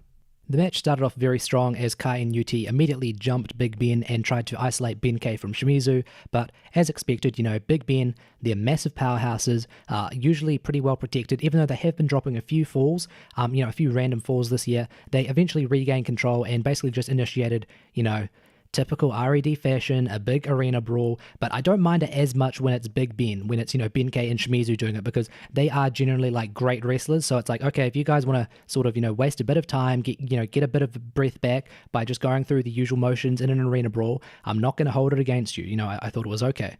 As usual, Big Ben's beatdown style is heavily power-based, so, both guys excel at that, and UT being the much smaller and incredibly sympathetic wrestler, he's got a literal babyface. He's a babyface wrestler, and he literally looks like he could be like 16. So I really thought that was a great contrast to Big Ben's power moves when they were targeting him. UT also was like finally fighting back. He'd been dominated for ages. Then he tagged in Kai, and just like on the first night where Kai acted as the anchor for his team, here that was basically what Kai was doing. He's immediately bouncing around, hitting all of his moves. And I've said this before, but Kai's style is quite unique in the current Dragon Gate system. He's noticeably slower compared to the other wrestlers, even the wrestlers who are a bit, maybe larger in, like size, like Shimizu, or wrestlers who are about like similar sort of body type to him, like Ben-K. But he makes up for that for, while appearing slow, he actually also seems a bit more heavy, because the idea is that he's like a serious heavyweight, over 6 foot in a typical like big man's promotion like All Japan. So he does have that sort of unique flair coming into him, and he can also bounce around really well, which is that's the Dragon Gate style: bounce off the ropes, bounce out of the ring. So when he's like hitting all of his kicks and his enziguri, like all in a massive flurry, that's when he fits in. So he can fit in, but he can also stand out on his own. So I really like that. UT, he tagged back into the match, and he was then way more free to start hitting all of his speed-based moves and begin all of his slick transitions into his holds. And look, I think of all the rookies, UT might be the most technically, impressive, because you think of Ishida, and it's like, okay, he's got, some very stiff strikes, he carries himself well as, a sort of confident, cocky striker. But I think it takes more skill to be UT and, running at your opponent full speed, spinning around them, and managing to, move all of your limbs and their limbs in a way that you lock them into a convincing hold. I think that's a bit more demanding than what Ishida does, which is still cool, but, you got to think, what's more impressive? Being able to slide someone like into a crossface out of a really convoluted, not to demean it, but what I mean, like a very complex sort of technical series of exchanges, or is it more impressive to just hit someone with your arm or your leg as hard as you can? And I also think you can make an argument between UT and Skywalker being the most technically, which is the more technically impressive wrestler, because obviously I don't mean like technical as in technical wrestling, because obviously that would go to UT, but there is also a lot of demanding athleticism with Skywalker having to pull off all of those great stunts. So just for me, I think UT, I actually think I might prefer him to Skywalker, just because Skywalker, he's like a high-flying luchador out of, how many are there in the world? And when I think of UT, I think, okay, the technical grappling sort of role, that's not one that a lot of wrestlers already accompany. You've got, like, if I try to think of other wrestlers who occupy that role, there's Daniel Bryan, Zack Sabre Jr., Jonathan Gresham. There's probably a bunch of like, well, essentially every luchador, I'd say, because it's funny because when you think of luchadors, you think, oh, they're all high flyers. I'm getting off at a tangent, but you think they're all high flyers, but then you watch like CMLL or AAA, and it's like, oh, they're actually going through a lot of technical holds as well. So yeah, I think UT's you're really standing out in that niche of. Oh, also Americans say niche. I've always heard niche. I don't know what's correct. Maybe I'm totally wrong here. Anyways, UT, great technical work, and yeah, he sort of brought the match back from being just about power, and that was how he gained control. So yeah, I was really enjoying the match at this point. From there, UT and Kai started hitting some very fun tag team moves. It's cool because they both have very, very different body types. Kai, he's not like a very muscly dude, but he's solid. He's like, what, 6 foot? And then you've got UT, who I believe is only like 5'4", so a relatively small dude. But when they're working together, pulling off those tag team, tandem sequences, it was really cool. Not just because they're pulling off, technically impressive moves, but also just because, hey, it's funny seeing like these, guys who look so different in appearance, but then they're, they're totally on each other's pages. They got like really good, strong tag team chemistry. And Shimizu and Ben-K, they continued showing off all of their, astonishing power moves whenever they could. UT continued trying to show off his fiery determination, and he started having some really great standoff moments, and even some fantastic near falls and lucky submission holds. So the idea is that, he's been totally dominated by Big Ben all match long, and then he's like slowly becoming more and more aggravated with how they're treating him, and he's like, okay, I'm going to start, upping my game, and so starts, managing to pull off all those like slick holds. Well, not all of them, starts getting off a few more of those lucky holds, and he's actually trying to stand up for himself and be like, okay, you're going to strike at me, I'm going to strike back at you, I may be the smaller dude, but you're not going to fucking take me down. The match just continued getting more and more dramatic. There was a great sequence as UT locked in, I believe it was his BN Love hold. He locked that on for ages. I believe it was on Ben-K, and at the same time, Kai had to take out Shimizu, try to keep him from the ring from interfering with UT's hold on Ben-K. And then Kai and Shimizu, they had some really nice stiff exchanges, playing off of, again, how, I keep saying this, Kai, he's the bigger dude. There aren't too many guys in Dragon Gate who are, an equivalent size to Ben-K and Shimizu. So having Kai, they make the most of that. They have him have some very stiff exchanges with Shimizu there. And then I've just have in my notes, UT was crazy. He tricked Ben-K into flying into the ring post. He was waiting in the turnbuckle, moved at the last second. And look, WWE, they are definitely guilty of doing this spot, and like I feel like every single match, every time I ever watch SmackDown or Raw or their pay-per-views, they always have a spot involving this, and it always looks so weak. But here, Ben-K just fucking speared himself right into that ring post and immediately just fell to the floor. It wasn't like he landed and then just like had the apron to fall off of and then slide to the floor. He went right into that ring post and then down. So that was an awesome move. And then UT, he hit a crazy, and I've written this as an inverted sunset flip bomb. So he hit that on Shimizu, and then he hit sort of like a crucifix bomb counter, sort of like Dragon Kid's Bible, and he hit that as a counter to Shimizu's shot put slam. So these are some incredibly demanding, incredibly exciting spots where UT is the total star. He's up against these two powerhouses. They've been destroying him all match long. Then he's getting some, finally getting some hope spots. It was awesome. UT was totally outstanding here. He had fantastic timing, fantastic technique. He was even though these guys he's up against are way bigger than him, he was totally perfect chemistry alongside them. It was awesome. Ben-K, then it was like Big Ben's turn to be like, okay, UT, you're standing out, you're sort of stealing the spotlight from us, we're gonna show you what's what. And then Ben-K, he speared the absolute hell out of UT after Shimizu had propped, he'd thrown UT up in the air. I think UT had just come off the ropes, so Shimizu props him up in the air, and then as he comes down, Ben-K, as I said, just spears the absolute hell out of him. I was really worried because it was either just the way that UT was selling or just the way he bumped, or maybe it was genuine, and I thought it was at the time. His head sort of seemed to snap right back up as if the back of his head immediately bounced off the canvas. So that was a scary moment. I was for a split second, and I feel like this always happens with a match when I get really invested, I was like, okay, is UT actually okay? Did his shit totally just get fucked up, or is he just really on top of all of his amazing technique and athleticism, is he also just an amazing seller? And turns out he was okay. He was just an amazing seller. I jumped ahead in my notes a bit because I also just realized that there was also, just before that big spot with the spear, Big Ben, they were going back to totally destroying UT with power moves. They had basically realized, okay, UT, even though he's small, he's slippery, he's speedy, he's technical, we have to go back to just destroying him because that's how we established control over him earlier. So they just demolished him with power moves. That's when we got the spear, and then Shimizu, he moved to hit the shot put slam on UT, and he ended up getting the win. So those final 3 minutes, like up until that point, I was thinking, wow, this match is good, even really good. And then it was those final like 3 minutes where UT is being the absolute total star. He's fighting against all odds to keep it alive. His team's, his team with Kai, their hopes, and just ended up failing. But I was so invested in his story. He was putting up such a great fight that I was like, damn it, those final 2-3 minutes, they pushed this up like right away to 4 stars. So I now have this match in like probably my top 10 matches of the year thus far. And obviously, we're only two proper months in, 2.5 months in. But I really do think that this was an awesome match. This was actually as I said, this was like the match of the entire 3 shows. This is the match I would definitely recommend you most go out of your way to watch if you can. And I think after this match, it's safe to say that UT is my absolute favorite rookie in Dragon Gate. As I said, for a while it was Skywalker just because, awesome, high spots. Then it was Ishida, awesome strikes. But now it's just UT because apart from, I'm just going on about UT for ages, but look, apart from his awesome technique and timing, he has that quality of, sympathetic babyface selling. I think he's awesome. I do worry about his size sort of limiting him from reaching the higher echelons of Dragon Gate, but you got to think about Dragon Kid as well, because I think Dragon Kid might actually be about the same height as UT.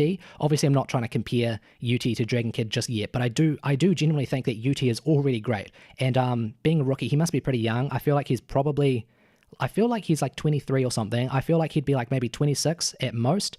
He's already got a stable, obviously, with Tribe Vanguard. I'm going to be watching this kid very closely. It's funny, I always do that. I call them kids, even though they're probably like about my age, if not like 3-4 years older than me. But anyways, I'm going to be watching this kid very closely. And being a new Dragon Gate fan, I'm going to be praying for him to eventually get a big push, maybe even a Dreamgate title match. That's probably not going to happen. I feel like he's at least probably going to be guaranteed a Brave Gate champion in future, with the weight limit of the Brave Gate title. So again, I'll just finish up. I've been going on about this match for a while. This was a great match. You also got to give love to Big Ben. They were fantastic heels. They're not like the typical sort of heel that's just relying on bullshit heel tactics, I'm going to run outside the ring, I'm going to cheat, I'm going to get my friends to interfere, even though admittedly there was still some interference and, some usual sort of heel shenanigans, but that never takes away from the fact that Big Ben are just awesome powerhouses and can actually just destroy their opponents if they want to. It's just that they usually seem to rely on fooling around and being a bit too arrogant for their own good, which is usually what allows their opponents to get the better of them. So again, Big Ben, awesome, and it seems they've sort of solidified themselves. They had some issues between each other at the start of the year with the friendly fire, and they finished on top, and it seems they're back together. They both celebrated their win in the ring together. They didn't really have a big embrace moment or anything, but you could just sort of tell by their body language, their use of space and their posture, how close they were to each other, how they were both sort of facing off, facing towards Kai and UT at the end of the match. You could tell, okay, Dragon Gate are trying to tell me, that Ben K and Shimizu are still aligned, and they've gotten over their rough patch, at least for now. One last thing to mention was that in the post-match, Big Ben, they went on mic, and I believe they sort of just generally, typical sort of, heel champion celebrating their victory. And they also faced off with Eita, and again, Eita had sort of been, initially he was just annoyed with Shimizu because Shimizu was the one who was constantly accidentally attacking Ben K, but then it was Eita who was accidentally attacking both of them. So then Eita turned against both Ben K and Shimizu, and he was basically saying, oh yeah, congrats, you guys won the match, but this was expected, you shouldn't get congratulations for this. If you guys ever prove less than useful, I'm going to kick you out. So even though Ben K did still defend their titles and get the win here, they're obviously still not on Eita's side. And again, just like with the issues between Maximum, these issues here with R.E.D would end up playing into the final events on the third night. Well, again, I keep saying the third night. On the third show, the first night of the Glorious Gate show, which I will get to eventually. So now I have come to the main event of the second night. This was Puck defending the Dreamgate title against Skywalker. And I think it's safe to say that this was the most highly hyped up match of these 3 shows that came out in early March. And look, just right off the bat, I'm going to say this match, it wasn't bad at all. I thought it was good. I thought it was quite good. But I can't say that it was great. I have seen some other people, I think, again, the voices of wrestling writers for the Dragon Gate shows, I believe they gave it 4.5 stars. And to me, that's insanely high.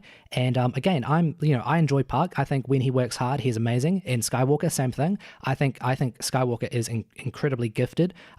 This match was, I guess I'll just get into it. This is Park coming off his fantastic match against KZ, while while Skywalker came off against his win of the rookie tournament and also his upset win over Ben-K in a special singles match. And again, Skywalker versus Ben-K, that was another match that I thought was good. I was like, oh yeah, 3.25 stars. And then there were some other people who were like, oh wow, 4.5 stars. And I'm like, hey guys, chill out. And I guess that's really arrogant from me because, you know, I'm the new guy in Dragon Gate Town and I don't really know all the nuances and specifics of these characters' histories or their relationships with their relationship with each other. But yeah, just from a pure wrestling standpoint, I haven't seen anything totally blow away from Skywalker. I've seen some like amazing individual moments from him, but I haven't seen any like crazy matches yet. And yeah, obviously some people disagree, and hey, that's totally fine. Having different opinions is what makes the world go round. So yeah, we got some really fun flip exchanges right away. Obviously Park, he plays, you know, the arrogant, you know, bastard heel. That's sort of his gimmick at the moment. But he was able to put that away just for a bit to have those fun little flip exchanges with Skywalker. Skywalker had a few awkward landings in some of these exchanges, and I guess that was like my first real experience seeing Skywalker be anything less than like perfect with his you know, his general movement, I guess, because every other time I've seen him, as I said earlier, he's been perfect. And again, like a few issues of like landings and footings, they're not like a big issue. That's just something that someone really, you know, like attention detail oriented like me would really pick up on. So after that, both guys were basically performing the exact same moves after each other, you know, going for the same spots. I believe there were maybe like a few drop kicks that like were sort of repeated, and then maybe a few holds that were repeated in a similar order. So the idea they're getting across is that they're pretty, you know, evenly matched, and that itself is quite a bit of a big push for Skywalker because, you know, Park is the Dreamgate champion, and for this, you know, like very recently graduated rookie, because I think it's safe to say Skywalker is no longer a rookie. Like he's sort of like still like I think he's sort of similar in the role that like David Finlay and maybe even Hanare are in New Japan, where they're sort of like post rookies, you know, post Young Lions. So yeah, he's sort of in that role, but here he is keeping up with the Dreamgate champion. So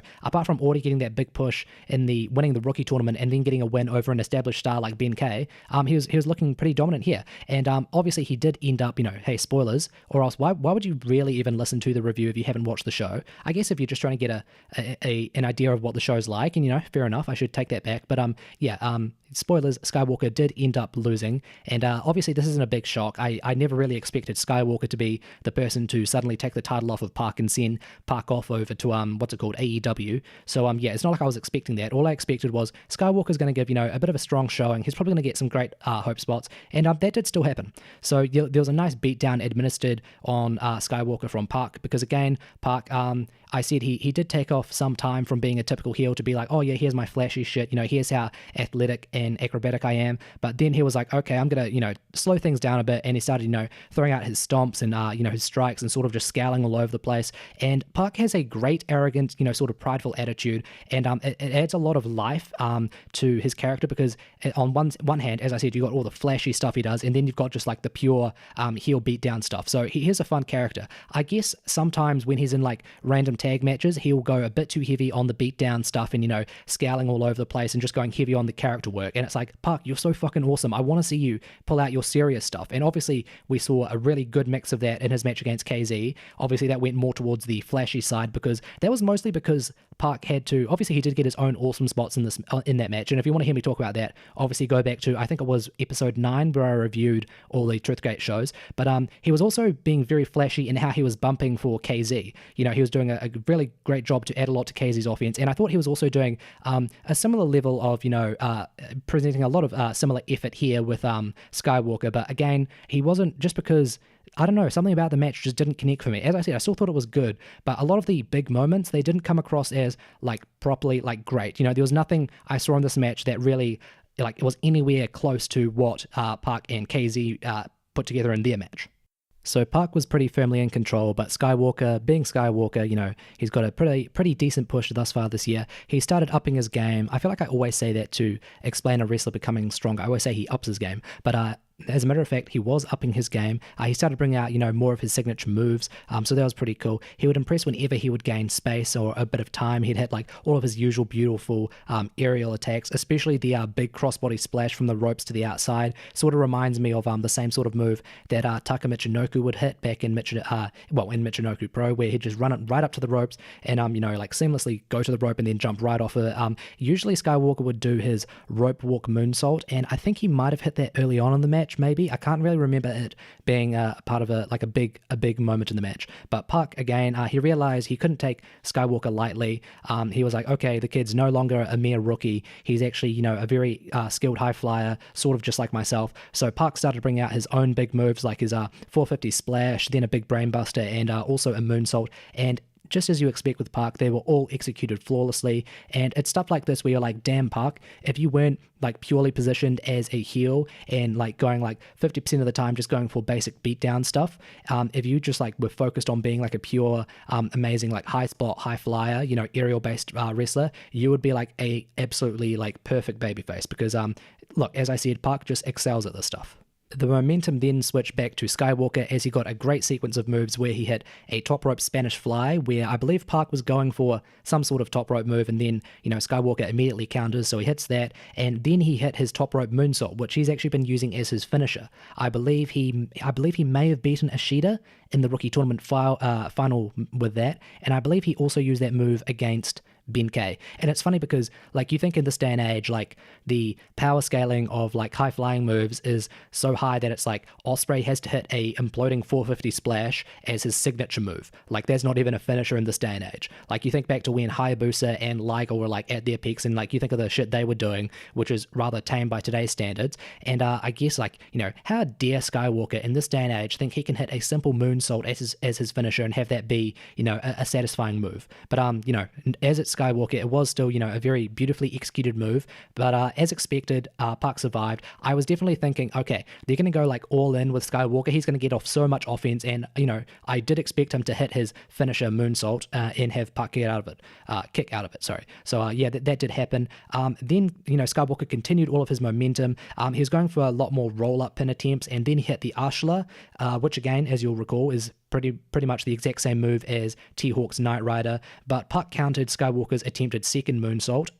Then he hit Skywalker with a brutal moonsault knee stomp. So that's the exact same move that Ibushi's been using like the last year or 2 years. And it was actually funny because Skywalker went for his own moonsault knee stomps twice earlier in the match, and both times he totally missed with his knees, instead having his heels dig into Park, and like the audience was still sort of reacting like, oh wow, that's a cool sort of innovative move, but yeah, they just never connected. And so when Park did it this time, his knees landed like perfectly on Skywalker's stomach. He like bounced off a bit. So Park, it was as if Park was like saying, okay kid, you've tried this move twice, it hasn't really come off properly either time, you haven't really hurt me, so I'm gonna do this move, I'm gonna show you how it's done, and I'm gonna hurt you in the process.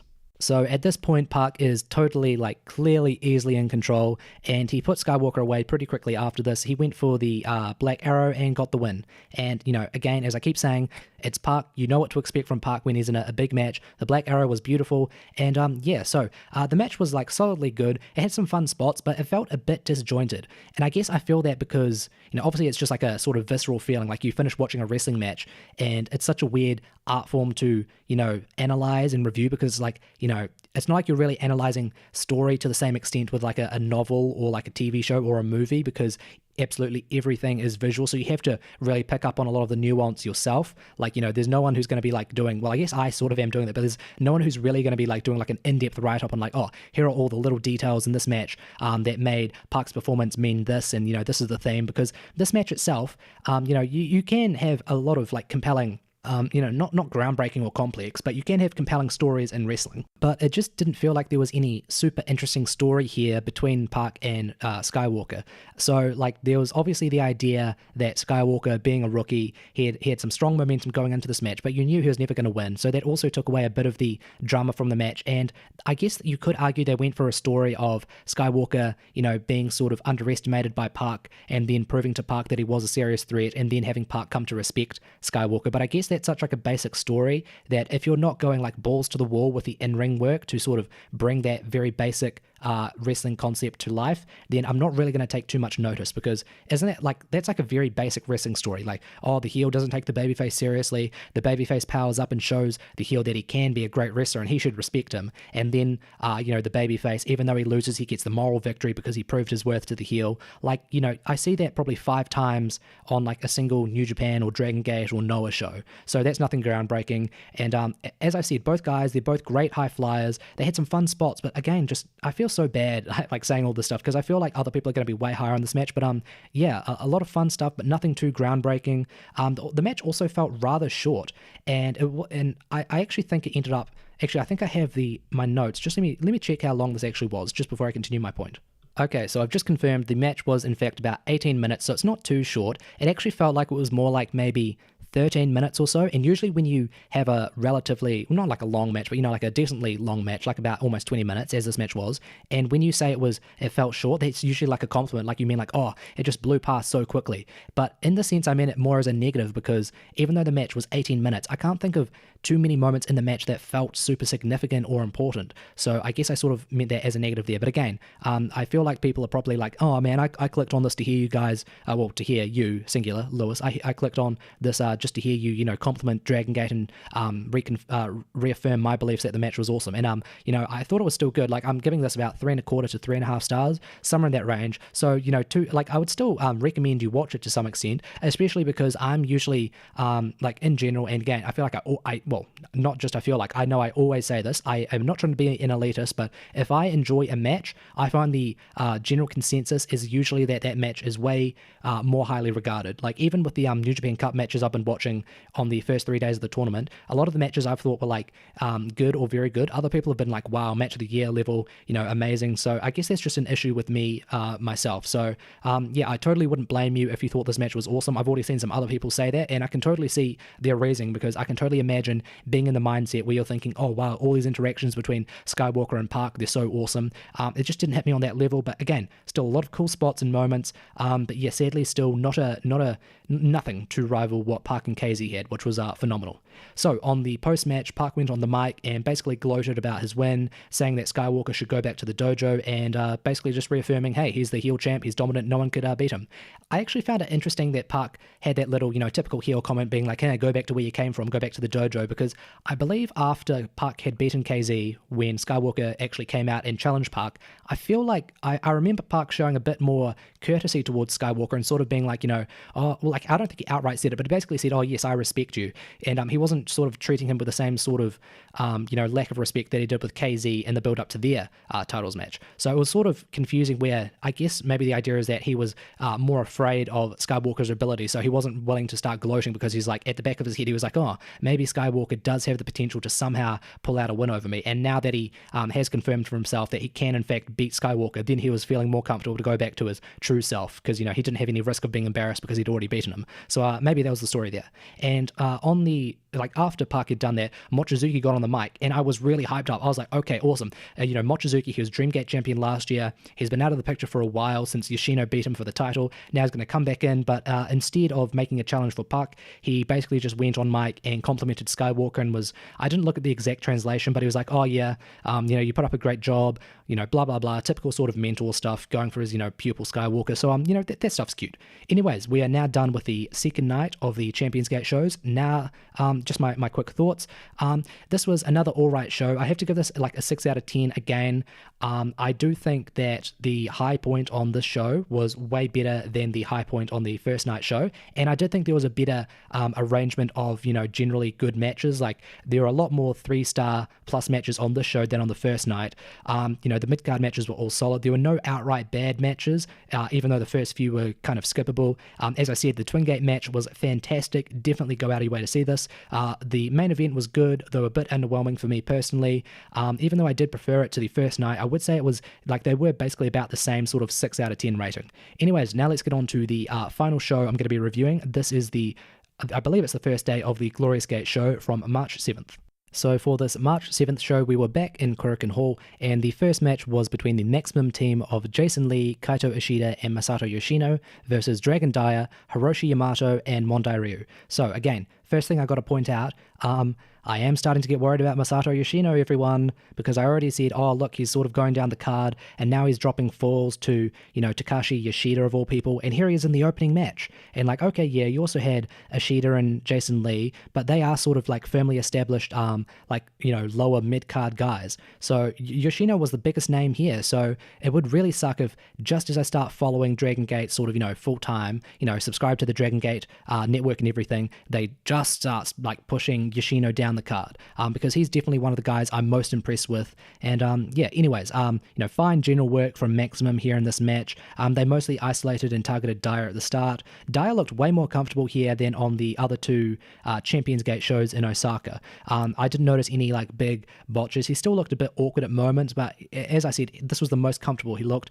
Dyer, Hiroshi Yamato, and Mondai Ryu, they started stringing together some actually pretty fun tag team moves and sequences. And I was actually surprised because they're a very makeshift team. There's Dragon Dyer, who's part of Mochizuki Dojo. There's Hiroshi Yamato, who's actually a freelancer who just ran. I feel like whenever I see him in Dragon Gate, he's always on the Korakuen Hall shows only. And obviously there's Mondai Ryu, who's I guess just part of the Dragon Gate army. I don't think he's actually aligned with any unit, at least I haven't seen him. So yeah, I guess that was a sort of cute little quirky thing. These guys who don't have any overall unit are actually working together quite well. But Maximum being Maximum, one of the most popular units in Dragon Gate with the actual experience as a stable, they started regaining control with all their own tag team moves. Ishida eventually got the win with a Tiger Suplex, so sort of following on from how he got the win over Yoshida on the second night to keep Maximum's hopes alive. So again, he's keeping himself a bit strong, being kept an actual threat going into the eventual Triangle Gate rematch against Yoshida, Kanda, and Sakamoto. I had to think about the champs for a while. So in typical Dragon Gate opening match fashion, this was nothing special. It was a fun little opening match. Everyone looked good, or at least, had some time to, shine to some extent. Nothing worth going out of your way to watch. I only gave this 2.5 stars. The next match, I think this might have been the worst match on the show. Oh no, actually, I'll get to that later. So yeah, this match, this was, bad, I guess. This was K-Ness and Masaki Mochizuki versus Sachihoko Boy and Stalker Ichikawa. Now, Ichikawa, he is, when you think of Dragon Gate, obviously you think of, the big stars, but then you also think of, who stands out the most just for being totally weird, and you always think of Stalker. So you don't see him too frequently in Dragon Gate these days, so whenever there's a match with him, I always go out of my way to watch it. And the thing is, they're usually not that good, but he does have that charm of being, a very comedic wrestler in a very high-paced, high-octane style promotion. So, even if I don't enjoy his stuff, they're usually entertaining to some very slight extent, even if it's more of a guilty pleasure.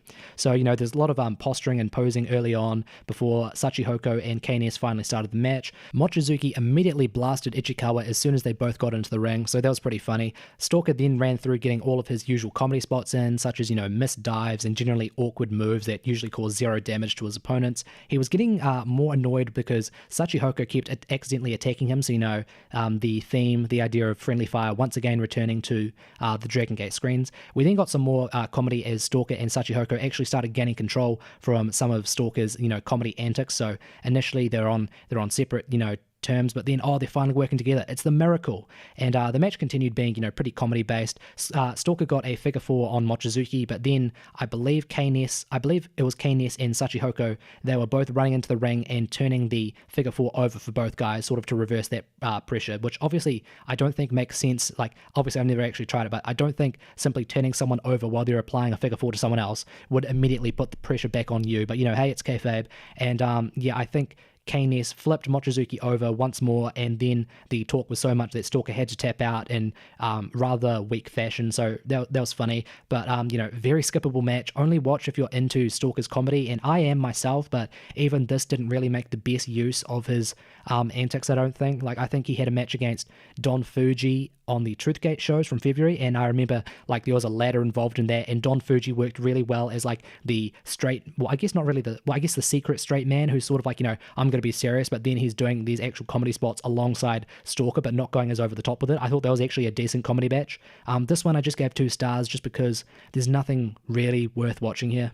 The next match was between Don Fuji, Gamma, and Super Shisha versus the R.E.D. team of Benkei, Big R Shimizu, and Takashi Yoshida.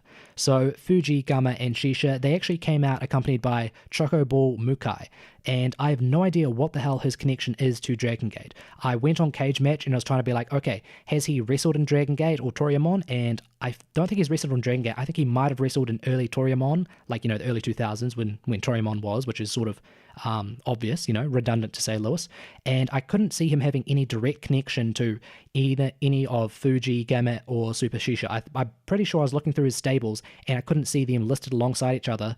And then I was also okay, looked through their matches, like have they had a series of matches against each other, and I feel like maybe on Choco Ball Mukai's like retirement show, I think he was teamed with Fuji against Gamma, or maybe the opposite. So yeah, I had no idea why Chocoball Mukai, who's been retired for like well over 10 years, I think since 2006, I think, so like almost 15 years. I have no idea why he came out here, but that was sort of expanded upon in the post-match, which I will get to eventually. So R.E.D., like, it's getting tiring at this point. You know what I'm going to say. They, of course, jumped before the bell, led to an arena brawl, as you'd expect. Fuji, Gamma, and Shisha, they managed to all establish a bit of control early on once they were back in the ring, but R.E.D. being R.E.D., they eventually utilized their power and size advantage to take control.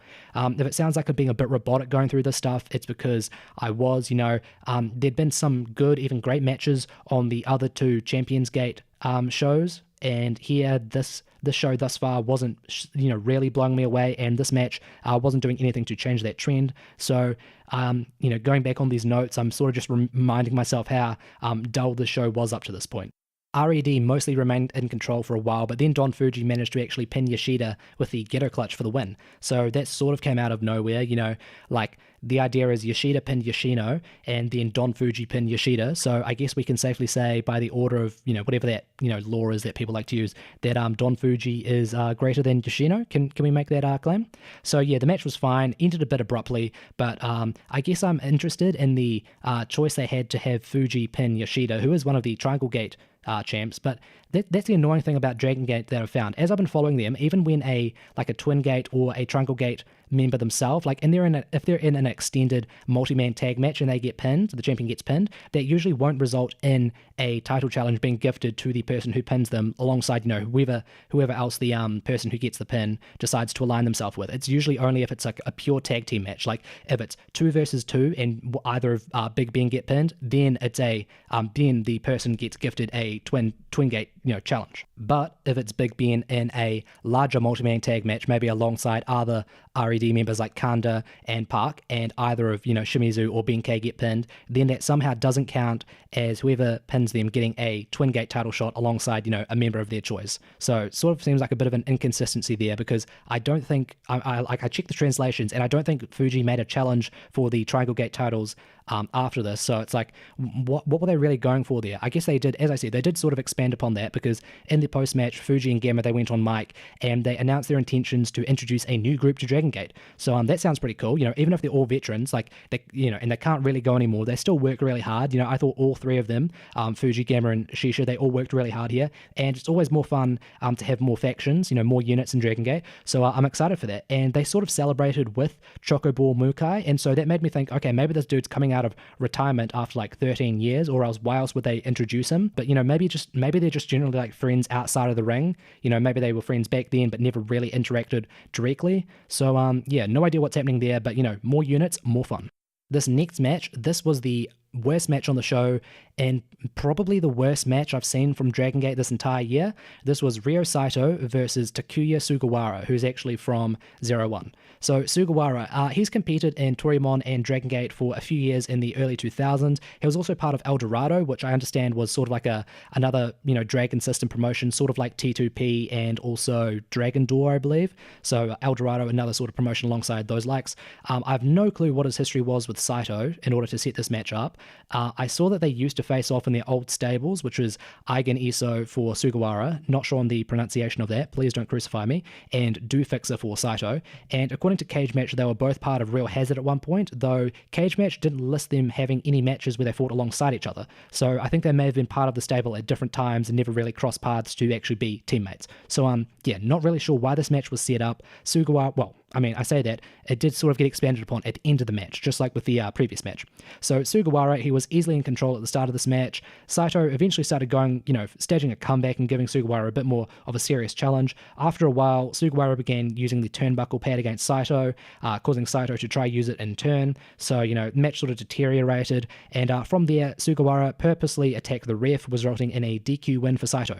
So, yeah, this was seriously underwhelming match, and yeah, it was already rather bad, nothing too exciting. Saito is a very like heavy comedy based wrestler. When he actually tries hard, he's usually not super interesting, at least from what I've seen these last few years. So yeah, a rather bad match that was impacted by even worse shenanigans. So I've given this a 1.5 stars, and I'm usually not someone to throw out those ratings. I think if you're a relatively big, like serious wrestling promotion, I'm not going to throw out like, oh, I didn't like this match, 0.5 stars. Like I'm going to be like, okay, 2.5 stars, maybe 2 stars, but yeah, this was a really bad match, 1.5 stars. In the post-match, the weird booking of this match was explained as Sugawara went on mic and he randomly called out Anthony Mori, who he used to be in Dragon Gate, I believe from like the early 2000s to about 2010, and he basically said, I've only come back because I want to challenge you, and it really came out of nowhere, because like, as I understand it, Anthony Mori's been working for Dragon Gate in the background, I believe, like, doing management stuff, I think, and Anthony Mori did come down to face Sugawara, and he basically said, we have history, actually, this is my own history, little reading I did to figure this out, like, why is Sugawara calling out Anthony Mori? So apparently they were part of the Royal Brothers stable back in the early 2000s, and it seems that Mori, who's been retired since 2010, it seems he might come back to face Sugawara, even though he did say, no, I'm retired, I'm not coming back, but Sugawara like insisted, oh no, I'm going to be facing you and you're definitely going to be coming back for it, I won't let you say no. And after that, Sugawara also pointed to how Shuji Kondo and Toru Owashi had already returned to Dragon Gate this year after being away for, however long, and then he himself, Sugawara had also returned, and then he was like, okay, the rest of Eigen Iso, again, sorry about the pronunciation, are going to be returning in April with a special weapon. So yeah, it looks like we've got an old stable returning. And that special weapon, I was thinking to myself, that's either going to be another shock return from someone who you would never expect to see back in Dragon Gate after, a bad falling out or something, or it's going to be like an interesting new member who's going to be jumping ship or debuting in the company alongside Eigen Iso. So I'm not exactly sure where the heck that's going. By debuting in April, I assume that's going to be the April 10th Gate of Passion show, which is already looking to be, not stacked, but, an interesting card. So if we've also got, some other people coming out of the woodworks, maybe a big return or a big debut, sounds exciting. So at this point in the show, we're already 4 matches deep on a 6-match card, and I have to say this was one of the most disappointing shows from Dragon Gate all year long. I was really, I always know that Dragon Gate works really hard on their Korakuen shows because, they get a decent crowd, usually they're, in front of maybe 500 to 800 fans. In Korakuen, they usually do really well, over 1,500. So I was expecting this card to be really good, but there was nothing over or even near 3 stars on this match. Mostly everything was 2.5 stars, 2 stars, and we just had a special singles match, which was, a 1.5 star special. I was really disappointed, but I was thinking to myself, okay, the next 2 matches, Doi versus Kid, and then the 4-way 16-man match, those should both have the potential to be great. So I was really excited for this. Sadly, just to give a bit of a spoiler, Naruki Doi versus Dragon Kid, the special singles match, it was quite underwhelming. Let me just check how long that went. That went a second over 10 minutes. So you can sort of extrapolate from that how well and how much fleshing out the match actually got. So Doi, he was uncharacteristically wearing his red and gold Berserk tights, and he even attacked Kid before the bell. Now, I did expect him to, sort of be a bit more heelish in attacking Kid because, Kid being the person who's constantly criticizing Maximum as well as Doi himself. I understood Doi finally getting his hands on Kid would be like, okay, I'm actually going to, jump you and, I'm going to show you that I'm fucking pissed off with all the shit you've been doing. But the fact that he chose to wear his Berserk tights, because obviously there's the connection between Berserk and R.E.D, because Berserk changed the name to Antias, and then when all of, those Dragon Gate wrestlers left Dragon Gate midway through last year, Antias became R.E.D with, Aita and Park at the lead. So, and I'll get into it eventually, but they sort of seem to be teasing that Doi was going beyond just being annoyed with Kid, and he was actually going to go through a heel turn. Doi was showing zero regard for Kid. He was basically going totally out of his way to just embarrass and hurt him. He even moved to using a variety of holds to work over Kid that, sort of seemed to show, I don't care at all about you. I'm not going to go for a quick pin just because you're my fellow, associate in Maximum. I actually want to take my time with this match and really grind you down and, just generally inflict pain. Again, I've got to refer to how the roles in this rivalry seem to have flipped, because initially it was Kid who was, unfairly going out of his way to criticize Maximum, and it was Doi who was sort of standing up for the honor and dignity of the rest of the Maximum members. But here, Doi had totally just become the heel, and Kid was the one, sympathetically selling all of Doi's attacks, and eventually Kid did start putting together all of his, typical aerial attacks that sort of put him back on equal footing, and these general interactions with, Doi being, giving a beat down and looking dominant early early on, and then Kid giving his comeback in the end. They all took up about maybe 8 minutes, and then Doi started getting really, really heavily, heel centered, and he actually ended up going for a low blow on Kid, and then he hit him with the Bakatare sliding kick, and this gave him the win. And I don't believe that they actually had the ref look away. Like, I'm pretty sure the ref totally saw the low blow, and I guess it's just an oversight on Dragon Gate, similar to how they'll have tag title matches or just tag matches in general, where the two guys on the same team in the same ring at the same time, one will go for the pin right after the other, and then the ref will count for both guys, and it's like, well, one of them can't be the legal member for their team, so surely that's not, it doesn't make sense. So Dragon Gate is sort of a culprit of not paying close attention to the rules in their matches in kayfabe. So again, not a big deal. I'm going to really worry about a 10-minute special singles match about the rules not being followed properly there, but it's just those little details that the match was fine. I gave this 3 stars. It was fine, but it was rather short and underwhelming. They never really got to a second gear. They really just felt like they were in the opening phases of a match the entire time, and then Doi just went full heel, low blowed him, got a cheap win. They're obviously going for the storyline angle here, which is why the match was so slow and not very exciting. I did still appreciate the work from Doi. I do think he's a great heel. I understand that he's had some very strong runs in Dragon Gate as a heel, and I do find Dragon Kid convincing as a babyface in Peril. So fine match. But you have to remember, this is the best, match on the show, and it was only 3 stars, and it was a match that should have been, or had the potential to be, great, 4 stars. So, not a great look for the show. We're finally up to the main event. So, could the main event save this show from being totally forgettable? Well, I'll say the main event and the post-match events, that stopped this show from being totally forgettable. So, let's just move into the main event. This was the 4-way 16-man tag match. So let me just run through all of the wrestlers in this match. We had the Mochizuki Dojo team, which was Hyo Watanabe, Kota Minoura, Shun Skywalker, and Yuki Yoshioka. The Natural Vibes team of Genki Horiguchi, KZ, Susumu Yokosuka, and Yashi. The R.E.D. team of Eita, Kazuma Sakamoto, Puck, and Yasushi Kanda. And the Tribe Vanguard team of Kagetora, Kai, Yuti, and Yamato. So this was Dragon Gate's one last saving grace, their last attempt to save the show from being totally forgettable, if not outright bad. And their multi-man tag matches are usually always great car crashes, so I was expecting nothing less than for all 16 guys to go out of their way to put on a fantastic match. It was annoying because when I was checking the cage match listing, this match, it just said it was a straight up, 4-way 16-man tag match. It didn't specify it was an elimination match. So I guess if I knew it was elimination style going into it, I would have got a bit more joy out of it, because I would have been like, okay, even if the match is 20 minutes deep and we still haven't had a elimination yet, so when the first one happens, I'm going to be hyped, but the match isn't still going to be over. And obviously once the first elimination did happen, I was like, oh, okay, the match is over. That's a bit deflating. But then I was like, oh, wait, the match is still going. So yeah, if I'd known it was an elimination style going into it, I would have been a bit more excited. So I was also actually expecting someone in this match to pin Puck. I was expecting that because I was like, they've got some shows coming up in March and April, so they probably need another Dreamgate title match on one of those shows, but that didn't actually end up happening, which was a bit of a shame. I've just got one question for you listeners. How the fuck do you think this match started? If you looked at the card and you were like, well, there's an R.E.D. team in here, then I know what you're going to say, and yes, it started with a fucking arena brawl, so, the show's already really been wearing me down, and didn't get off to the best start. And once the match returned to the more serious interactions back in the ring, it was still tame, but still mostly fun. We got a bunch of random pairings amongst all the 16 wrestlers, so there was usually always something different, like a different pairing between wrestlers that would keep things sort of interesting, but we still weren't really getting that car crash style. The story at the start sort of, after all the initial brawling and stuff, it seemed to focus around R.E.D. being pretty dominant and the Mochizuki Dojo boys fighting hard, but usually being the weaker of the 4 teams. So those were the only 2 really obvious storylines early on, and slowly, bit by bit, we did start getting the trademark Dragon Gate run-ins, and as I like to call it, the car crash style. It was slowly emerging, and we essentially got all 16 wrestlers starting to individually show off what they could do alongside their respective units and smaller tag teams. Natural Vibes, they were the first to get eliminated after Skywalker hit Horiguchi with the Ashla after a very exciting back and forth between them. So that was the moment where I was like, oh shit, Mochizuki Dojo continuing the 2019 trend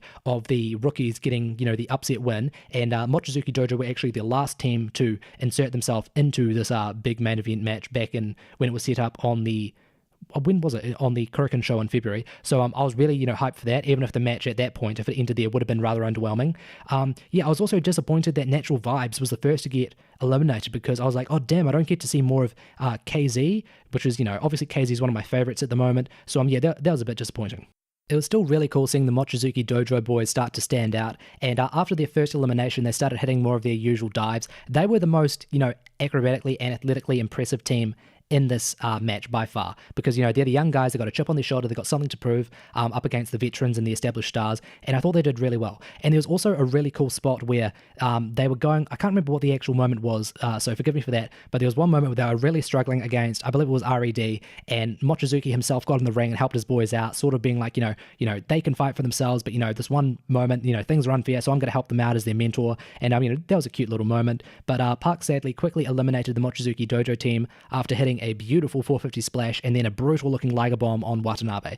And that really cut me deep, because Watanabe, he's one of my favorite rookies. I actually think he might be second behind UT, but above Skywalker and Ishida, just because Skywalker and Ishida have been getting really solid pushes, and I just feel that Watanabe's been done dirty, I think he has a lot to offer, and it was a shame to see him be the one to eat the pin, but he himself, alongside the rest of his, Mochizuki Dojo brothers, they all impressed, so, you four boys, you can be proud of yourselves, and Mochizuki himself is very, very proud of you, I can assure you. So with both Natural Vibes and Mochizuki Dojo now being eliminated, the match came down to between R.E.D and Tribe Vanguard, and at this point R.E.D, they were like, okay, enough of our typical heel bullshit, and they started bringing out some very creative tag team moves. And this is the shit I love from Dragon Gate. I love when they have their unit versus unit matches, especially when it's multiple units, not just one versus one, and they're putting together some very fun moves. And again, I've already mentioned this is the sort of shit where it's like, okay, R.E.D, why don't you wrestle like this all the time? I get like, oh yeah, I'm heels, I try to make the fans hate me, but you can still be like genuinely detestable heels and hateable without sacrificing your in-ring work. I would rather you guys wrestle this style all match long, rather than just going for sort of slow sort of beat down style at the start, which can be compelling and convincing and work into a match, but I think they rely on it too heavily. Like the start of this match, they immediately bring the atmosphere down with your typical arena brawls and just boring. I've already complained about this to death, but yeah, look, I'm trying to compliment them, and even when I'm trying to compliment them, I just have to refer back to the bad, annoying stuff they've done. But I like R.E.D has like a really solid team of high flyers such as Park and Eita, and then they have some really solid powerhouses like Sakamoto, Kanda, and Yoshida. So it really does make for a nice variety of styles in their team. So that's why I was really enjoying all of their special tag team moves that they were putting together here.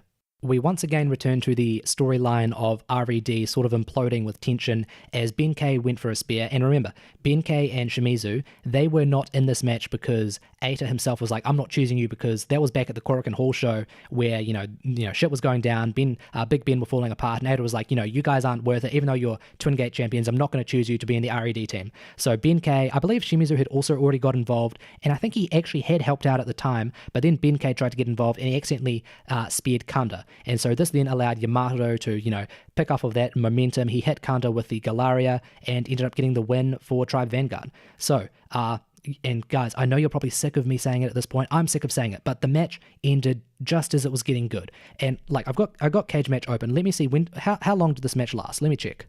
Okay, so this match lasted 26 minutes, so it's a relatively, long match, it's definitely not short, but again, it was sort of like that match between Park and Skywalker where it felt short, not because it blew by, but because I was like sort of waiting for some big, stuff to happen, and it was really only in those final 5 minutes where the elimination started coming out, where, all 16 guys sort of went from being good to like, really, really trying to, work hard. So I was definitely disappointed. I was like, oh damn, and the match was good. I ended up giving this match 3.5 stars because, in typical Dragon Gate fashion, I thought all of the exchanges were creative. I thought there was, a nice pace. I thought there was generally very fun chemistry. And, I thought all the various sort of, style clashes from all the 4 different units was fun. But, so a bit disappointing. Still a relatively good match. It couldn't save the show from being, bad. Like, okay, I wouldn't say the show's outright bad, but of the 3 shows I've reviewed, this was surprisingly the worst. Like, I have to give this a 5 out of 10. If this main event wasn't here, then this would have been like a straight out like 4 out of 10, maybe even a 3 out of 10. But actually, one thing I didn't mention is the post-match. The post-match is definitely what saved this show again. And if I ever had a reason to rate this show higher to like a 6 out of 10, which I'm probably not going to do, I feel like you guys probably think I have so much, I place so much importance on ratings because I rate every like match and every show. I guess I just do that again because I'm like really detail oriented. I like to like, rank stuff on like my notepads and everything. But yeah, the post-match stuff definitely saved the show again from mediocrity alongside the main event because they sort of played into the idea. And we sort of got a bit of a payoff to the storylines of tension between R.E.D, within R.E.D and within Maximum. So I guess I'll just go into the post-match stuff now. So being that there was already, pre-existing tension in R.E.D involving Big Ben, Shimizu and Ben-K, Eita and Park were really getting annoyed with Ben-K and Shimizu for costing the other R.E.D teammates the match. So Eita threatened to kick them out, and they were playing being like, no, leave us. And then Yamato, he was trying to egg Eita on to do it. But then Naruki Doi came out. And again, this is playing off of the idea of how he came out in his Berserk tights and was acting really heelish against Dragon Kid. So it's like, oh, is he going to join R.E.D? Because Eita was sort of being like Doi was sort of trying to mock Eita, but then Eita was like, oh yeah, I saw you wearing those Berserk tights, and making the connection between Berserk, Antias, and R.E.D. And then he offered Naruki Doi, I believe it was an R.E.D shirt, because at the time, Doi's still wearing his Berserk tights, so it's not like, oh, he was just wearing it for that match, he was just generally wearing them. So that was sort of implying maybe there had been an ideological shift in Doi's mind where he's like, this isn't just a one-time thing, this isn't just an issue with Kid, this is an issue with myself where I do feel like I should move to a unit that better, associates with, my ideals. That Maximum, as represented by Kid, is not helping me achieve. But Doi sort of insisted like, no, I'm not going to join Eita, and he was sort of still firing back at Kid because Kid interrupted and was like, no, please, Doi, don't, it was sort of comedic, like I can't remember the exact translations, but Kid was sort of being like, oh no, please don't do that, you look so bad in red and gold. But underlying this, obviously, there's still the idea that, Doi is teasing a heel turn, and we don't really know what's happening with that, but it did get developed as the GM Yagi, the general manager Yagi, he made a bombshell announcement. So for the Dead or Alive Steel Cage survival match, which is going to be in May 6th, on May 6th, is going to involve Maximum, R.E.D, Natural Vibes, Mochizuki Dojo, and Tribe Vanguard. So usually there are like, wages where it's like, hair versus mask, but he said there's not going to be there's not going to be any of that this year, but there will be a unit allegiance stipulation. So this is fitting into the story, obviously, of Big Ben losing trust from R.E.D and Kid and Doi questioning their faith in each other and the rest of Maximum. So I have the rules translated from iHeartDG.com, which are great for Dragon Gate translation. So I'm just going to read these word for word. The rules are as follows. Each unit will field one member as a representative. These representatives will be decided via intra-unit tag matches in the coming weeks. There will be 4 flags set atop the cage. Climbing up to the top and receiving a flag earns you an escape. The representative that doesn't receive a flag is the loser. The loser will be forced to kick out a member of the unit. Who that member is will be left totally up to the representative's discretion, but the removal of one member will be mandatory. However, there is one more stipulation. And if I can just editorialize here, this is the shit that made me like really go, okay, this is the sports entertainment stuff I love. So, as a reward for escaping the cage, each escaped representative will gain an optional right to kick out a member of their unit. So this is purely left to their discretion, and they can choose to not kick out a member if they feel there is, no problem in their unit. And a special rule was made for Mochizuki Dojo, where the banished member could never return. And this was because I believe Mochizuki himself was like, Mochizuki Dojo isn't really a unit, and he was sort of like saying like, special pleading, and then Yagi, he's heartless, he's like, no, I'm not going to take mercy on you. In fact, if you guys lose, you got this even worse scenario. So, this is really, really interesting. As I said, this is, the sort of sports entertainment stuff that you don't really get in like New Japan, and it's, you get way too much of it in WWE. So with Dragon Gate, it's a nice mix here where you're going to get serious wrestling, and there's also just the genuine drama of the units because, each unit has their fans, and, you get invested in one unit. You don't want them to, lose certain members. So, I'm really keen for this stuff. So just my general thoughts on this. I would almost be inclined to say it's far too obvious that neither R.E.D nor Maximum shall lose the match and thus have to kick out a member, because it's been like so in our face all year long that, R.E.D, they have issues with Big Ben, and Maximum, they have issues with Kid, and it's a bit too on the nose where it's like, okay, they've overdone this, surely they're going to go for the misdirect angle, which is actually far too obvious itself.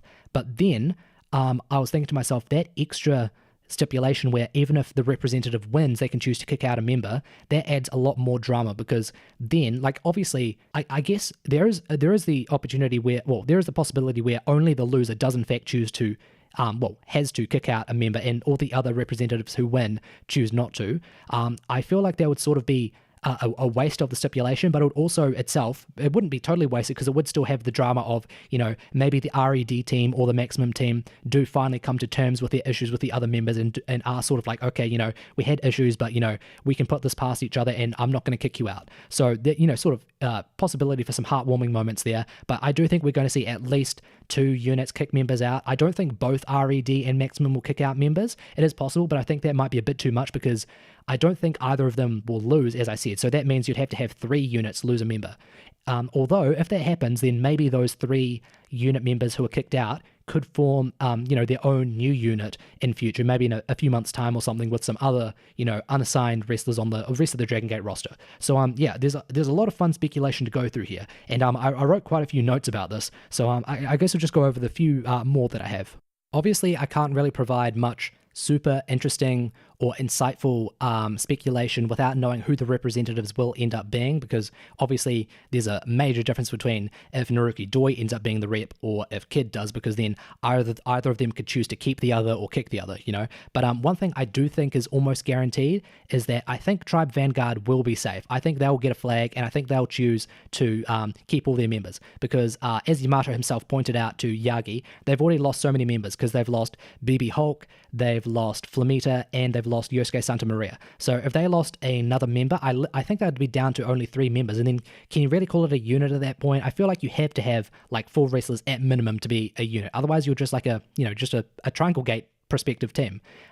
So yeah, I feel like it'd be a bit too much for Tribe Vanguard to just lose the rest of their members. But then I was also thinking that would be the perfect opportunity to get rid of Tribe Vanguard specifically because they already have so many members out injured. Then if Dragon Gate were like, okay, we can't really do anything serious with this stable, we may as well, shuffle things up. Let's just end the unit here. So I guess I don't have a certain opinion here. I think that Tribe Vanguard is either not going to win and it's going to be like, sort of safe, or I think they're totally going to win and it's going to be heartbreaking because they're the one stable, even as Yamato said, they're the one stable that seems the most united. Obviously, there's issues in Maximum, there's issues in R.E.D. Natural Vibes, they did mention, like, I believe it was Horiguchi, I can't remember, one of the Natural Vibes team did say, hey, we all get along. We don't really, we aren't involved in like, internal drama just like R.E.D and Maximum. So why are we in this match, Yagi? And then Yagi was sort of like, if you guys are so cool together, then you'll totally be able to win the match, which doesn't really make sense because just because, you get along with your team doesn't necessarily mean you're going to be able to win on the day. But, I guess that's Yagi just, playing up the sports entertainment angle. But yeah, I do think, I guess I feel like I'm just rambling because I'm not saying either way if I think Tribe Vanguard is or isn't going to win. But I guess I'll say I do think they'll be safe, and if they're not, it's going to be heartbreaking because I really like Tribe Vanguard. They haven't got as big of a push lately ever since all those injuries have hit them. But they're a cool team. They always work hard. I like all of their wrestlers, and yeah, if they have to lose another member, that's going to be the most disappointing. Because, like, if R.E.D loses a member, who cares? They're the heel stable. If Maximum loses a member, it's sort of like you've seen this coming for a while. If Natural Vibes loses a member, I wouldn't be too heartbroken because, firstly, they're already a relatively small stable. They're like 4 or 5 members? I can't really think. And they've only been together for like just under a year. And even though I do like the stable, I think that I mostly just like them for their cute little dance. And like my favorite member has to be KZ, and I do like Susumu. But Horiguchi, he's fun, but I don't really care if he leaves. And same with Yashi. So yeah, Tribe Vanguard, if they lose, they're the one I'm going to be most disappointed over, even if they haven't been too big in the the focus of Dragon Gate's 2019 thus far. Okay, we've almost been going for 2 hours. Now I'll just go through my overall thoughts of these 3 shows, and then I'll preview some of the shows coming up in March and April. So overall, these 3 shows, I thought the 2 Champions Gate and Osaka shows, they were all right. Nothing you really need to go out of your way to see overall, but individual matches, I would definitely recommend Dragon Kid versus KNS from night 1. I thought that was, really like solidly good. Then on night 2, the Twin Gate match between Big Ben and Kai and UT, that was awesome. That was 4 stars. I definitely recommend you going out of your way to see that. I'd also give a light recommendation to Park versus Skywalker from the second night as well, but you've already heard my thoughts. I didn't think it was blow away, but I did still think it was, solidly good.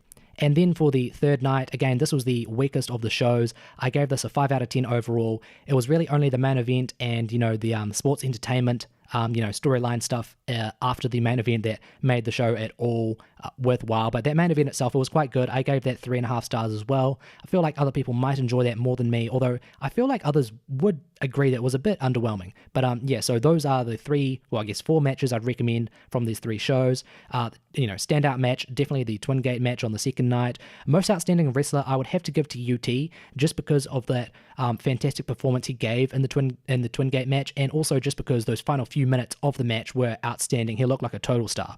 I'll quickly run through the key matches on the other Dragon Gate shows that have been announced for March and April. So on March 16th from Kobe Sambo Hall, we'll have the Natural Vibes intra-unit match to decide who the Natural Vibes representative will be for the Dead or Alive cage match. So this will be between, KZ, Susumu, Horiguchi, and Yashi, and teams will be decided via lottery.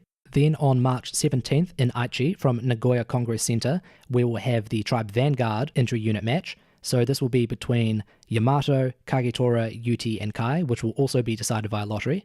Then at the Memorial Gate in Wakayama show on March 21st, we'll have the Mochizuki Dojo match to decide the representative. This will be between Skywalker, Yoshioka, Watanabe, and Minoura, and again, going to be decided by lottery. On that show, we will also have the Triangle Gate match between champions Kanda, Yoshida, and Sakamoto in a rematch against the challengers Yoshino, Doi, and Ishida.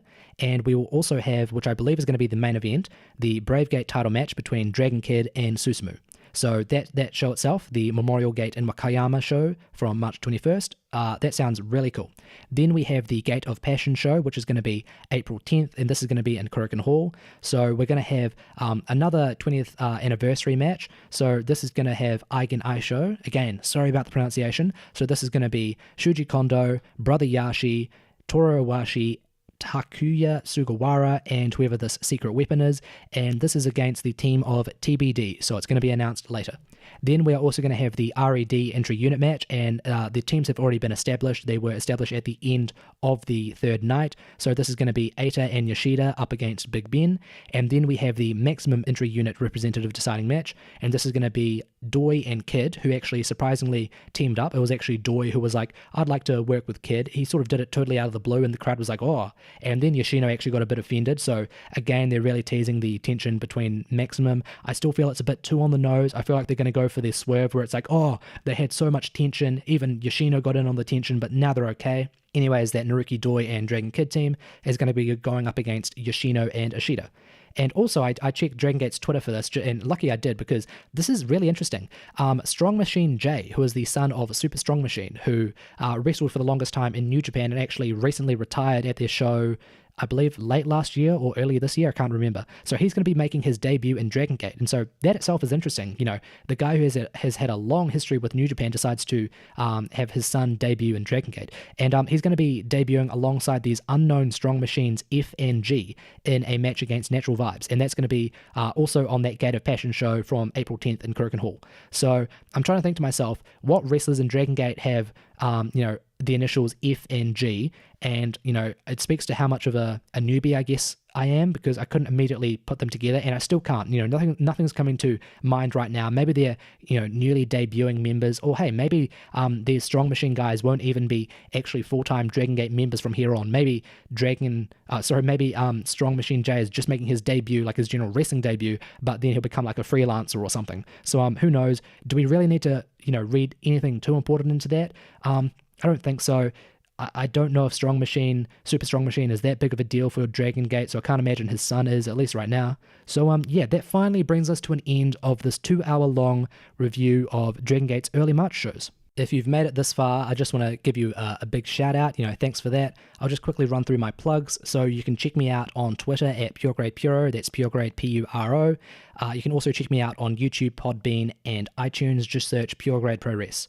So the shows that I have coming up, I'm planning, if I can, to do a review of New Japan's New Japan Cup, the first round matches. I'm planning on doing that hopefully tomorrow, because the final night of the first round matches is actually tonight. I think that's in like a few hours. I also know that Noah has their Great Voyage in, I think it's Yokohama. They had that show recently, I think yesterday, and I think it's actually already aired on Samurai TV. So, just waiting for the usual people to upload it. I'm definitely going to be covering that. I also know that Big Japan has, and I think also Wrestle One has had some relatively big shows come out. I know Big Japan's Death Survivor tournaments just started, and I believe Wrestle One has had a few, relatively big shows. Well, not super big, but shows you want to keep an eye out on. They also recently had I think it was a Korakuen Hall show. I believe it recently aired, and I was looking at the card, and the main event itself actually, sort of seemed like something Dragon Gate would put on. It was like a 3-way, like 9-man match or something. So it's like, oh, I really want to check that out. So just keep